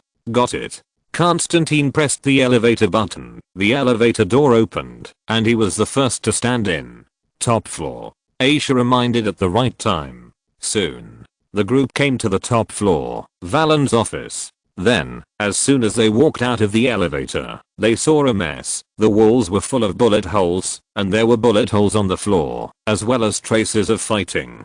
Constantine looked around the entire floor. On the wall of the office, there was a lifelike stone sculpture. On the stone sculpture was a giant oriental dragon. In front of the giant dragon stone sculpture, a group of thugs in black suits, holding energy guns in their hands, pointed their guns at Valen and others. Valen, along with his 4 men, Zal, Lasso, Afan, and Afu, were all locked up by iron chains as thick as fingers, trembling and not daring to move. Well done. Constantine praised him rarely. He was not surprised by this scene. Valen himself was not a particularly difficult guy. In the original plot, he was brutally abused by Jackie Chan every time he appeared. It's not that there were no highlights, but that there was an extreme lack of highlights. In the last episode, he was reduced to a passerby driver. Even the Black Hand Gang he created, in the eyes of Constantine or Anton, was just a small family that could be suppressed with a flip of the hand. As for Valen's men, except for Afu who was occasionally useful for crows taking planes, the others were all rotten fish and shrimps, not worth mentioning. Even if it works occasionally, Afu, whose fighting skills are comparable to Jackie Chan, is just a mortal. How can he possibly kill so many high table thugs armed with guns? No matter how good a martial arts master is, he is afraid of kitchen knives. The weapons held by the high table thugs are more than twice as powerful as kitchen knives. The energy guns produced by Wayne Company are more than enough to subdue Valen and others. Holy Lord, nice to meet you. After taking in the scene in front of him, Constantine had no intention of communicating with Valen and others. He cast his eyes on the stone carving on the wall and smiled. Let me introduce myself. My name is John Constantine. Constantine said slowly. Are you the human wizard who fought with Mephisto? The next moment, except for the few people kneeling on the ground, something shocked everyone. The giant dragon stone carving that was entrenched opened its eyes. Its eyes were scarlet, releasing a red light that was inhumane, filled with indifference and contempt. A cold breath swept across the entire floor. Everyone felt a chill on their backs. Swish. Seeing this, the high table thugs couldn't help but tremble with their guns. The stone sculpture is alive. Aisha's pupils shrank. She had never seen such a terrifying scene. Then she cast her eyes on Constantine, knowing that her previous guess had come true. As expected, she had come into contact with a whole new world. Demon. Could it be that everything that happened in the movie was real? While Aisha was still doubting her life, Constantine and the Lord continued to communicate. Yes. Constantine nodded. That person is me. Your soul attracts me. The Lord stared at Constantine, not seeing the latter showing any fear or panic, and his low and hoarse voice sounded again. However, unlike Mephisto, I'm not interested in collecting souls. The Lord's voice slowly sounded. John Constantine, if you are willing to submit to me, I can give you endless wealth and power second only to me. Sorry. Constantine shrugged. You have no chance. Constantine's purpose, or Anton's purpose, is very simple. Solve the Black Hand Gang, take the sculpture of the Holy Lord from Valen, restrict the Holy Lord, prevent him from getting the 12 spells, and take back his own abilities. In this way, the Holy Lord will always be a sculpture, and his threat will drop sharply. Even if this sculpture can speak, it can only seduce others with words at most, but it cannot wreak havoc on the world. Moreover, Constantine plans to put the Holy Lord in a prison in a war fortress in space. At that time, the Holy Lord will spend the rest of his long life in a small and empty prison. This end is worse than being imprisoned in the other dimension with the same name as hell. At least in the other dimension, there are his other 7 brothers and sisters, and there are people to talk to. Of course, the Holy Lord is not the most critical. The reason why Constantine wants to take action against the Holy Lord is to avoid risks, that is, to prevent the situation from developing to the worst, so that a demon of the level of the Holy Lord will not be released and wreak havoc on the world, causing the situation to develop to an irreversible point. The 12 spells that were stripped from the Holy Lord, representing the Holy Lord's power, are the real key. The 12 supernatural powers corresponding to the 12 spells are an extremely powerful force. Combined with the original Ghost Rider plot, if Constantine is not mistaken, the one who attacked District 1 this time is most likely Mephisto's son released from hell, and the demons he summoned. Mephisto's son is naturally the villain in the Ghost Rider 1 plot, the Witch Heart Demon. The Witch Heart Demon is Mephisto's carefully cultivated son, with extraordinary abilities. Although his power is far less powerful than Mephisto's, he does not have Mephisto's weaknesses. In other words, leaving hell and coming to the human world will not cause any damage or weakening to the power of the Witch Heart Demon. Similarly, in terms of power, the Witch Heart Demon is weaker than Mephisto, giving Mephisto the opportunity to send the Witch Heart Demon to the human world. Moreover, the Witch Heart Demon can summon his own followers in the human world. Water Demon, Earth Demon, Wind Demon. This is already one of the strongest trump cards that Mephisto can use in the human world. In order to facilitate the cooperation with the Holy Lord, Mephisto has spent a lot of money. Of course, in the original plot, Mephisto also spent a lot of money for John's non-cooperation. This is not surprising. In short, Constantine did not have much confidence in whether District 13 could stop the attack of the Witch Heart Demon. Even if Jackie Chan and True were present, it would not be possible to change the outcome of District 13 being captured. Pure boxing and kicking skills are definitely not as good as the hell magic of the Witch Heart Demon. And from the current situation, True has only been his father's apprentice for a short time, and his magic ability is not as effective as Sumo, let alone stopping the Witch Heart Demon. Constantine's fighting ability is not good, so there is no need to rush up and get beaten.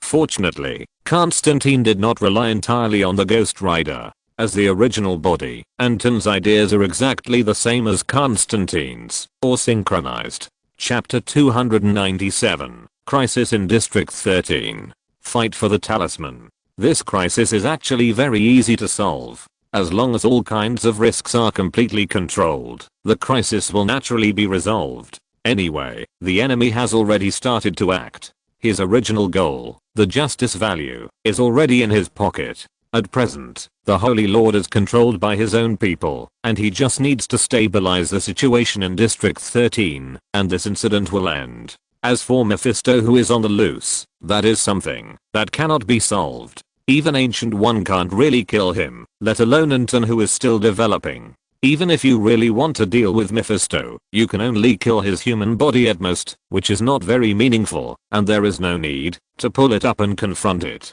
Afterwards, it is a more labor-saving approach to hand it over to Ghost Rider, Johnny Blaze. District 13. More than 10 minutes have passed since the enemy invaded.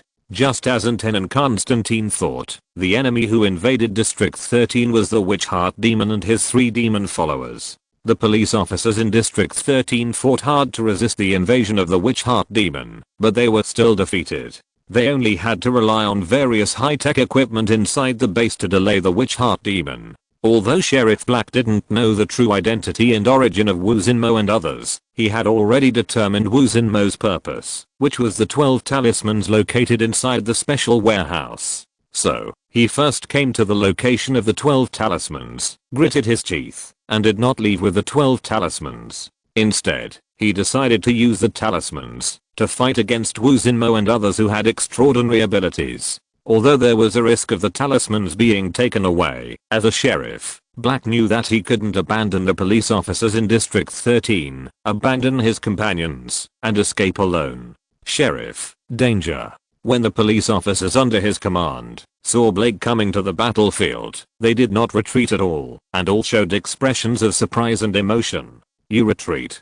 Don't worry about me, I'll stop them. Blake waved his hand behind him, took out the dragon talisman from the 12 talismans, stared at Wu Xinmo and others in front of him, and his face was very nervous. Since Batman came out, as if the fuse of the extraordinary was ignited, various guys with extraordinary abilities have appeared in this world one after another. Among them, there are not only superheroes, but also these terrifying supervillains. Although the other side had only 4 people, they easily broke through the defense line of District 13, and all the police officers in District 13 were defeated, and had no power to fight back. If it weren't for the various high-tech equipment that cost a lot of money inside the base of District 13, they would not have been able to hold on until now. Blake's mind moved, and the dragon talisman burst out with a surge of energy. Whoosh! A scorching lava-like energy ray erupted, and the red ray quickly killed Wu Xinmo and others. Huh? What is that? Seeing this, the police officers present showed a stunned expression. They knew that it was the talisman that Chief Inspector Blake brought back from outside, but they didn't know the real use of the talisman. After various precision machine inspections, they couldn't find any strangeness in the 12 talismans. Now it can release such a terrifying energy ray. Magic? Someone murmured to himself, is it really magic? Oh. The pale faces of Wu Xinmo and others were not moved at all, but a trace of excitement flashed across their indifferent eyes. 12 talismans. Just as Blake thought, their goal was the talisman. At this time, Blake sent the talisman to them, which was the best thing.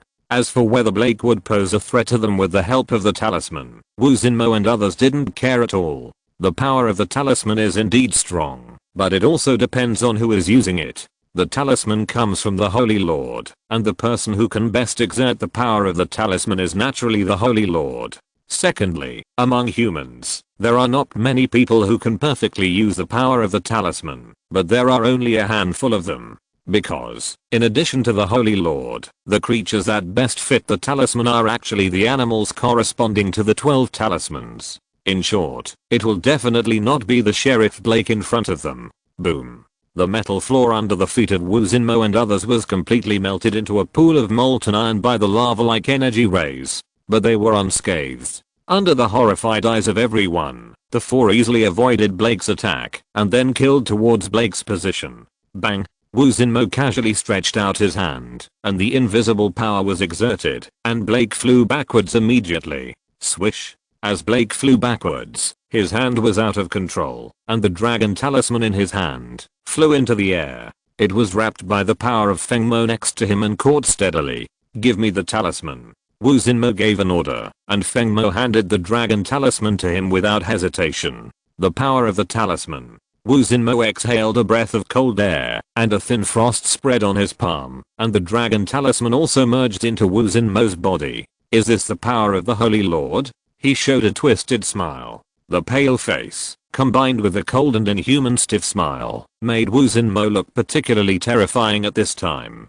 Under the gaze of everyone, Wu Xinmo's eyes turned into an astonishing blood red. Hand over the talisman. Wu Xinmo looked at Blake with a blood red gaze, and said in a cold tone, I can let you die without pain. Impossible. Blake flatly refused. Then go to hell. As Wu Xinmo spoke, he raised his hand slightly, and a terrifying picture condensed in his palm, and then a lava-like beam of light shot fiercely at Blake, who fell to the ground. This is the power of the dragon spell. At the critical moment, 2 figures rushed behind Wu Xinmo and others. It was in a hurry that Jackie Chan in True felt this place. Jackie Chan saw Wu Xinmo's action, picked up a brick that was broken from the previous fierce battle, threw it with all his strength, and smashed it hard at Wu Xinmo. Wu Xinmo turned his head to avoid it, and the energy beam shot out of his palm deflected. Kai kai kai kai kai. The wall of the base space, where they were located, was scratched by the energy beam, like a piece of white paper torn in half, with jagged edges and stone chips falling. 2 more humans? Woo Zinmo turned his head and stared at Jackie Chan and True. His eyes stayed on True for a few more seconds. A human magician. He felt a hint of unusual breath from True. They are demons. True's face turned pale, and he looked quite nervous. Jackie, they are demons. What? Jackie felt a heavy stone hanging in his heart, thinking of Constantine's instructions. We have to hold them back and wait for the support that Mr. Constantine mentioned to arrive. We need talismans. True said. Sheriff Black, give me the talismans. Jackie immediately looked at Black, who had just stood up, and shouted, I will deal with them. Okay. Black did not hesitate and threw all the remaining talismans to Jackie and True. If you're listening to this novel on a channel other than Fanfic World, it means they downloaded and uploaded it without effort. We cordially invite you to visit our channel, Mundo Fanfic Novelos. There you'll find the original version of this story, and you can explore many other novels of various genres. We're waiting for you to immerse yourself in a world of incredible novels. Chapter 298. Support arrives. Wonder Woman appears. The moment Black threw the spell, Woo Zinmo and others took action. The water demon waved his hands, extracted water from the air, formed a pair of big hands, and tried to snatch the spell in midair, but Jackie Chan did not show any weakness, and picked up a brick and smashed it. On the other side, True had a serious expression, restrained his tension, and pressed forward with his huge body. Woo Zinmo and others saw this, and their eyes flashed with sarcasm and disdain, not taking Jackie Chan and True to heart at all. Then, they activated their abilities, and were about to ravage the two of them, but they saw powerful energy bullets coming from the side one after another. This was the power from technology that had blocked them for a long time. Whoosh whoosh whoosh. The police officers of District 13 spontaneously bought time for Jackie Chan and the others, and suppressed the demons with the energy guns in their hands. Boom! Exclamation mark. The dense energy bullets made the 4 demons unable to ignore them, and they had to change their positions to avoid the energy bullets. At this time, Jackie Chan and True took the spell thrown by Black. However, the earth demon merged into the ground to avoid the energy bullets, then rushed out of the ground, entangled Jackie Chan, and snatched several talismans from him. Oh no. Jackie Chan was shocked, picked up the few remaining talismans in his hand, and pushed them hard in a hurry. Boom. The earth demon in front of him instantly flew backwards like a cannonball. Bang! Exclamation mark. The earth demon hit the wall. A huge ball-shaped depression appeared on the wall, and there were fine lines in it, which could not stop spreading to all directions. What? Everyone was shocked again. They all knew Jackie Chan, but they didn't know that Jackie Chan actually had such a natural power. Some smart people guessed that it was the talisman in Jackie Chan's hand that worked. Among the crowd, the only one who knew the truth was Sheriff Black. The bull talisman can give the holder a terrifying brute force. This thought flashed through his mind, and he breathed a sigh of relief. Although the earth demon took away several talismans, they didn't look like powerful talismans, but more like auxiliary types. HMPH. Woo Zinmo sneered, looked at the earth demon, who stood up straight, and ordered, give me all the talismans in your hand. The earth demon held 3 talismans in his hand. They were the rabbit talisman, the tiger talisman, and the rat talisman. Woo Zinmo integrated the 3 talismans into his body, and suddenly felt a surge of strength. His pale and indifferent face once again showed a twisted smile, and he looked at Jackie Chan and True. You have no chance. What? Jackie Chan and True thought it was not good. Boom. Immediately afterwards, Woo Zinmo raised his palm again, and the energy in his palm gathered, releasing the power of the dragon talisman. A terrifying beam of lava energy burst out and shot towards him. Jackie Chan and True hurriedly resisted.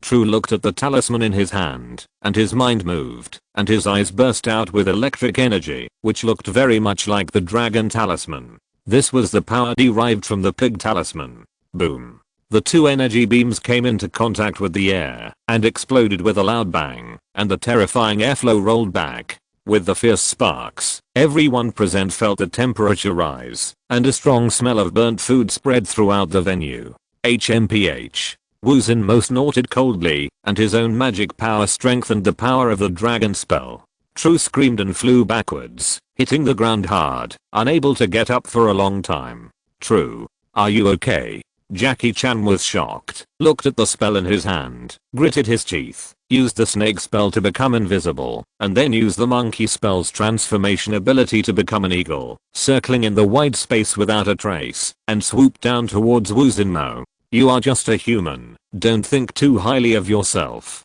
Feng Mo's eyes flashed with sarcasm. He knew the airflow rate around him, or the direction of the wind. He completely judged Jackie Chan's movements. Then, he waved his hand violently. Whoosh! A hurricane rose. Jackie Chan was caught in the hurricane, and fell from the air, falling beside True. The spell in his hand was scattered all over the ground. Kill them. Wu Xinmo said calmly, give me the talisman. Understood. The water demon, earth demon, and wind demon responded, immediately transformed into element, and rushed towards Jackie Chan and True who were not far away. Be careful. Sheriff Black's face darkened, and he picked up his gun to prepare for support, but he saw Wu Xinmo turned his head, his eyes emitting red light. Before reminding others, why not consider yourself first? Wu Xinmo sneered. A low and hoarse voice sounded in Sheriff Black's ears, and a cold breath suddenly came over. Black's face changed drastically. With a bang, in his sight, a terrifying energy ray once again burst out from Wu Xinmo's hand, and rushed towards him fiercely. Sheriff Black. The other police officers not far away were so angry that their eyes were about to burst. They all gritted their teeth and clenched their fists, wishing they could rush forward to protect Sheriff Black from the disaster.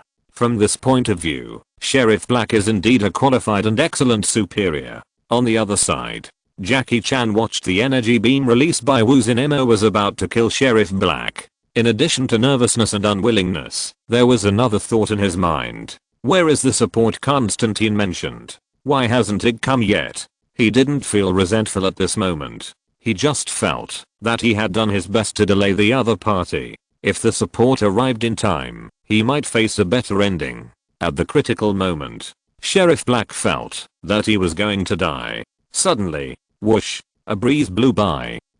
Feng Mo was the first to feel something was wrong. Although this is not a closed space, it is definitely not open to the outside world. However, this gust of wind did not come from the exhaust port. Where did it come from? It was more like a person running fast in the passage connecting the corridor.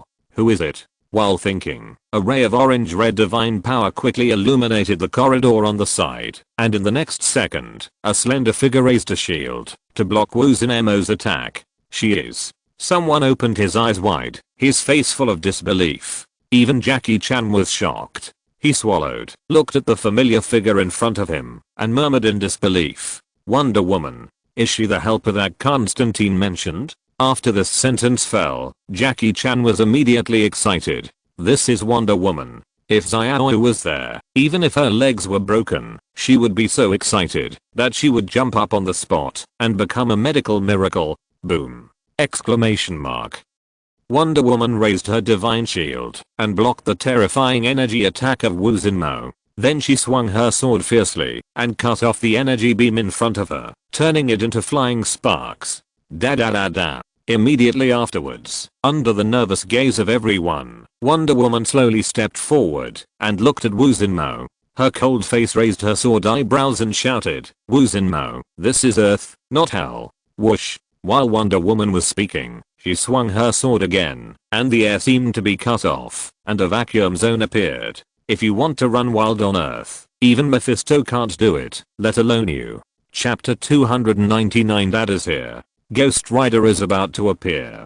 Such a strong divine power fluctuation. Wu Xinmo thought of this, and narrowed his eyes. He realized that the woman who had just appeared was an unprecedented strong opponent, and suppressed the contempt and arrogance in his eyes. You are not human. Wu Xinmo came to this conclusion the moment he saw Wonder Woman. There is a big difference between the gods and humans. The most obvious one is the terrifying divine power fluctuations that are stirring around Wonder Woman. For demons, this feeling is particularly obvious. Moreover, Wu Xinmo cannot observe the opponent's soul, which seems to be protected by a terrifying figure. Are you hypocritical gods going to protect humans again? Wu Xinmo sneered.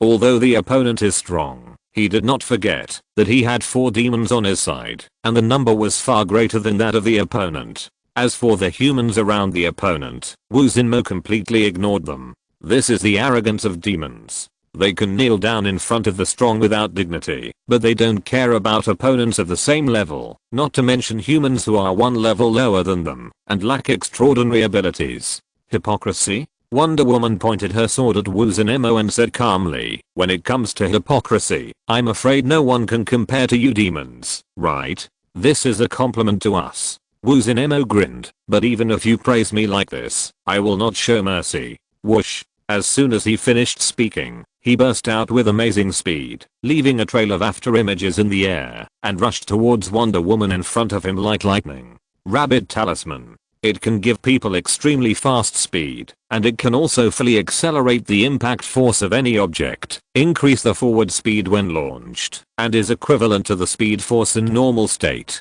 After the talisman is strengthened by the Iron Cycle Light, the holder of the talisman can even break through time and space to return to the past, surpassing the speed of light and rushing into the super time and space channel wormhole. Of course, the current Wu Xinmo obviously cannot reach this level. Wonder Woman remained calm. Feeling Wu Xinmo rushing towards her, the protective silver bracelets on her wrists collided, releasing a terrifying shockwave of divine power. Boom! Exclamation mark. The divine power shockwave that surged up like a tidal wave exploded. Facing the shockwave, Wu Xinmo had no time to break and was knocked back by this extremely powerful force, looking as miserable as a rag doll. Crack! Exclamation mark. The wall was deeply sunken, and the cracks spread all the way to the corners. Even the ceiling of the entire space shook violently, and the wall just fell down, as if it was a precursor to collapse. It's bad. Blake saw something was wrong. This place is going to collapse. Run. Wonder Woman suddenly turned around and stared at Blake and others. "You leave here. I'll take care of them." This. Blake hesitated for a second and then made a decision. "Okay, please kill them, Wonder Woman." After saying that, he waved his hand and led his police officers to retreat. "Everyone leave. Don't stay and hold us back." "Understood. As you command." The police officers took a final look at the situation on the field. Their eyes swept over Wonder Woman. A glimmer of hope emerged, and they quickly left the base in Area 13. Jackie Chan and True stayed. At present, 4 of the 12 talismans have been taken away by Wu Xinmo and others, namely the Rabbit Talisman, the Dragon Talisman, the Tiger Talisman, and the Rat Talisman. In this way, there are still 8 talismans left in the hands of Jackie Chan and the others, namely the ox, snake, horse, sheep, monkey, chicken, dog, and pig. 2 people, each of them is assigned 4, which is not considered to be completely powerless. True. Jackie Chan gritted his teeth. "Snake, pig, chicken and sheep are given to you, and I will control the rest.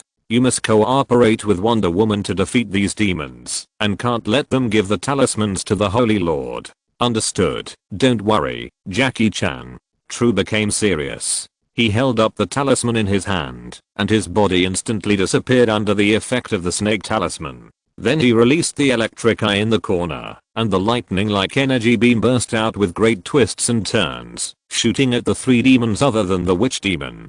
The water demon waved his hand, and a layer of water shield appeared in the air, blocking the electric eye. Zzzzzzzz. The electric current continued to gather in the water shield. The water demon's face sank, and he felt the change of True holding the talisman. On the other side, Jackie Chan borrowed the brute force given by the ox talisman, plus the healing effect of the horse talisman, and fought against the earth demon who could burrow underground. From time to time, he used the monkey talisman to turn into an animal, and then used the dog talisman to keep himself in peak condition forever. He barely fought back and forth with the earth demon. The remaining wind demon looked around and sneered. "You 2 are useless. You still have to rely on me." The wind demon laughed and pounced on Jackie Chan, who turned into an eagle and circled in the air. Jackie Chan's face changed. In a critical moment. Boom. A huge explosion like thunder came from their side. Turning his head, he saw that the battle between Wu Xinmo and Wonder Woman had reached its most intense stage. Wu Xinmo used the power granted by the talisman, plus the blessing of his own magic power, to burst out with a power level that was not in line with his original level. Do you think I will hand over the talisman to the Holy Lord? Wu Zinemo laughed loudly. His ambition swelled like a blazing fire. If I can completely take away the 12 talismans, plus my own magic power, I will have the ability to fight against my father. But I will not become the Lord of Hell. I will become the ruler of the earth. Humans will become my slaves, and you. Wu Zinemo looked at Wonder Woman in front of him and showed a cruel smile. I will extract your soul and make you my first collection. What a disgusting guy. Wonder Woman felt a chill all over her body. Wu Zinemo's eyes made her feel unprecedented disgust. You are still the first guy who makes me feel so disgusted. After a cold reply, Wonder Woman flashed, and the sword of the god of fire in her hand burst into a violent light, and the fluctuation of divine power stirred the entire spacious space inside the underground base. Wonder Woman's long sword slashed through the air, and the arc-like sword energy brewed terrifying divine power, fiercely killing Wu Zinemo. Wu Zinemo raised his hand, and released the dragon blast to resist. Boom! Exclamation mark. The roar like a meteor falling to the ground resounded. The aftermath swept up in all directions, shaking the entire underground base. At this time, Blake and others who had just run out of the base fled from the elevator at the entrance. Feeling the ground shaking slightly under their feet, like the rhythm of an earthquake, they swallowed their saliva one by one, their faces pale. No one could imagine that, if they chose to stay, they would die immediately after making a decision. Is this the battle of extraordinary people? This thought flashed through Blake's mind. There is also magic. This world is really getting more and more chaotic. Sheriff Blake. Suddenly, a crisp voice rang in his ears. Blake subconsciously looked up and saw a man riding a white motorcycle with Xiaoyu and Dad on the back seat, stopping in front of him. Sheriff, I'm here with help. Xiaoyu jumped off the motorcycle, put her hands on her hips, and said angrily, where is Uncle Long? Support. Blake was stunned. Why are you here to cause trouble? It's dangerous here, Xiaoyu. Take Dad away quickly. Pa. Dad raised his hand and slapped Blake on the forehead, snorting, you little bastard. Do you know what you are doing? You actually despise Dad for being useless. Go, Johnny, show Dad's achievements. Johnny? Blake's eyes moved and fixed on Johnny Blaze's face. It happened that he knew this god of motorcycle stunts. Even more desperate. What is going on? Chapter 300 The Helper. That surprised Jackie Chan. A motorcycle stuntman comes up to you and says he wants to save the world. Isn't that nonsense? Is there anything more ridiculous than this? Wait, there really is. That is, a motorcycle stuntman, riding a motorcycle, carrying a 10-year-old girl, and a 60-year-old old man come up to you and say, we want to save the world together. Blake was dumbfounded. Dad, Xiaoyu, you don't know how dangerous the situation at the base is now. If it weren't for Wonder Woman's timely arrival, Jackie Chan and True. Shit, what is this? Blake said, and suddenly his eyes widened. He saw Johnny in front of him transformed into a ghost rider, and the motorcycle under him changed shape, and his whole body ignited blue flames. A pair of extremely empty eye sockets, without even eyeballs, stared straight at him. Skeleton? He was stunned. A skeleton with a burning body. Wait, are you the murderer of yesterday's case? The super killer who killed 38 gang members? For such a serious case, District 13 naturally received a report from the superiors at the first time, and had some knowledge of this case. Stop talking nonsense. Make way and let us in. Dad slapped Blake again, awakening him from his trance. Wonder Woman. Xiaoyu caught the point and became excited, dancing with joy. Johnny, hurry up, go into the base. Wonder Woman is in there. I'm her superfan. This? Blake hesitated, nodded, and made way. You go. But be careful. After giving the instructions, Johnny turned the throttle of the motorcycle, and with a bang, a huge exhaust sound resounded in the alley. Blake and other members of District 13 were deafened for several seconds. Bang! Exclamation mark. The elevator door in front of them was directly smashed by the motorcycle. Then, the elevator sank and entered the underground base. The three people on the motorcycle disappeared from the eyes of Blake and other members of District 13. Gudang. At this time, the police officer behind Blake finally reacted and exclaimed, the guy just now was a skeleton. Is it some kind of magic? I think you should remove this. Could it be? Blake watched the three people disappear, added a sentence, and then became serious. I must immediately inform the superiors of the situation in District 13. You come with me. This matter is not over. Just because we are out of danger, it is not over yet. Underground base. After a terrifying collision, Woo Jin-mo realized more and more that Wonder Woman was difficult to deal with. No matter how he fought, he could not really cause damage to the opponent. Even if he had mastered two talismans with amazing practical effects in his hands, he could not really destroy Wonder Woman. The latter was not weaker than himself, and was even stronger than himself without the blessing of the talisman. After a fight, Woo Jin-mo fully understood that, if he did not have the blessing of the talisman, he would probably not last more than 3 rounds under Wonder Woman's hands. What a tough opponent. This thought flashed through Woo Jin-mo's mind. He looked behind him at the Water Demon, Earth Demon, and Wind Demon who were entangled with Jackie Chan and True, and said coldly, hurry up and grab the talisman. I have lost my patience. Oh. Wonder Woman raised her eyebrows. You are impatient. Boom. As soon as the voice fell, another sword. The sword arc transformed by the divine power shockwave condensed into substance and successfully forced Woo Jin-mo back. Whoosh. Woo Jin-mo changed his position. Using the power of the rabbit talisman, he ran around Wonder Woman. However, the divine power shockwave released by Wonder Woman's protective silver bracelet made it impossible for him to get close. Similarly, Wonder Woman could not catch his figure in a fast state, and at most she could guard against his attack. The situation fell into a stalemate. Of course, if you have to say, from the current situation, Woo Jin-mo actually has a slight advantage. After all, the 3 demons under his command are pressing Jackie Chan and True to the ground and rubbing. If Jackie Chan and True were not so resilient, their talismans would have been taken away long ago to strengthen Woo Jin-mo's power. Once Woo Jin-mo collected all 12 talismans, even Wonder Woman would not be his opponent. A delaying tactic? Wonder Woman's eyes flashed with a trace of coldness. Even in such a tense situation, she still did not take Woo Jin-mo seriously. Woo Jin-mo thought that the 3 people he was facing were all the strength of their side, which was a big mistake. And one of the most critical figures, Ghost Rider, had not appeared yet. Wonder Woman knew very well that with this delaying tactic, she would never be the loser in the end. True. Suddenly, Jackie Chan exclaimed, distracting Wonder Woman a little. Turning her head, True fell to the ground, with a deep wound on his chest that could be seen to the bone. His face quickly turned pale, and he fell in a pool of blood. The talismans in True's hand fell to the ground. Facing the devil's attack, True finally couldn't hold on. HMPH. Wonder Woman frowned slightly. Trouble. She gave up the witch demon, pulled herself forward, and moved forward like lightning, blocking True in front of her, preventing the water demon and the wind demon from dealing a fatal blow to True. But at this moment, the talismans scattered on the ground have been taken away by the 2 demons. Jackie Chan. Wonder Woman called out, come here quickly, you can still save him with the horse talisman.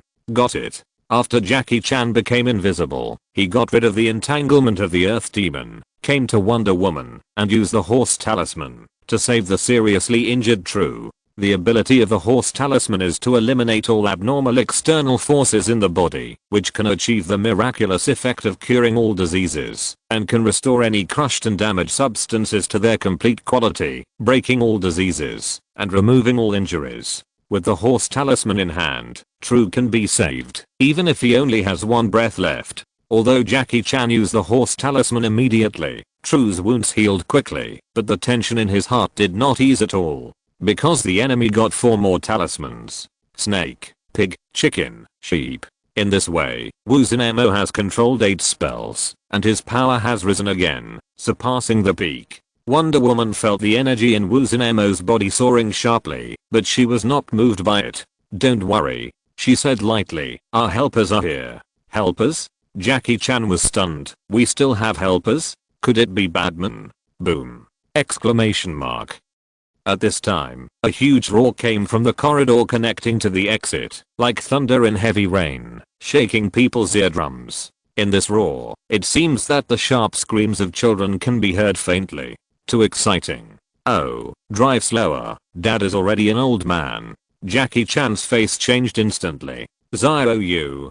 Dad? He stared at Wonder Woman in astonishment. Are the helpers you are talking about them? End of this chapter. Thank you very much for reaching the end. Don't forget to like. Looking for more exclusive content and immediate access? Subscribe to our Patreon. Remember, every like, subscription, or donation encourages us to continue.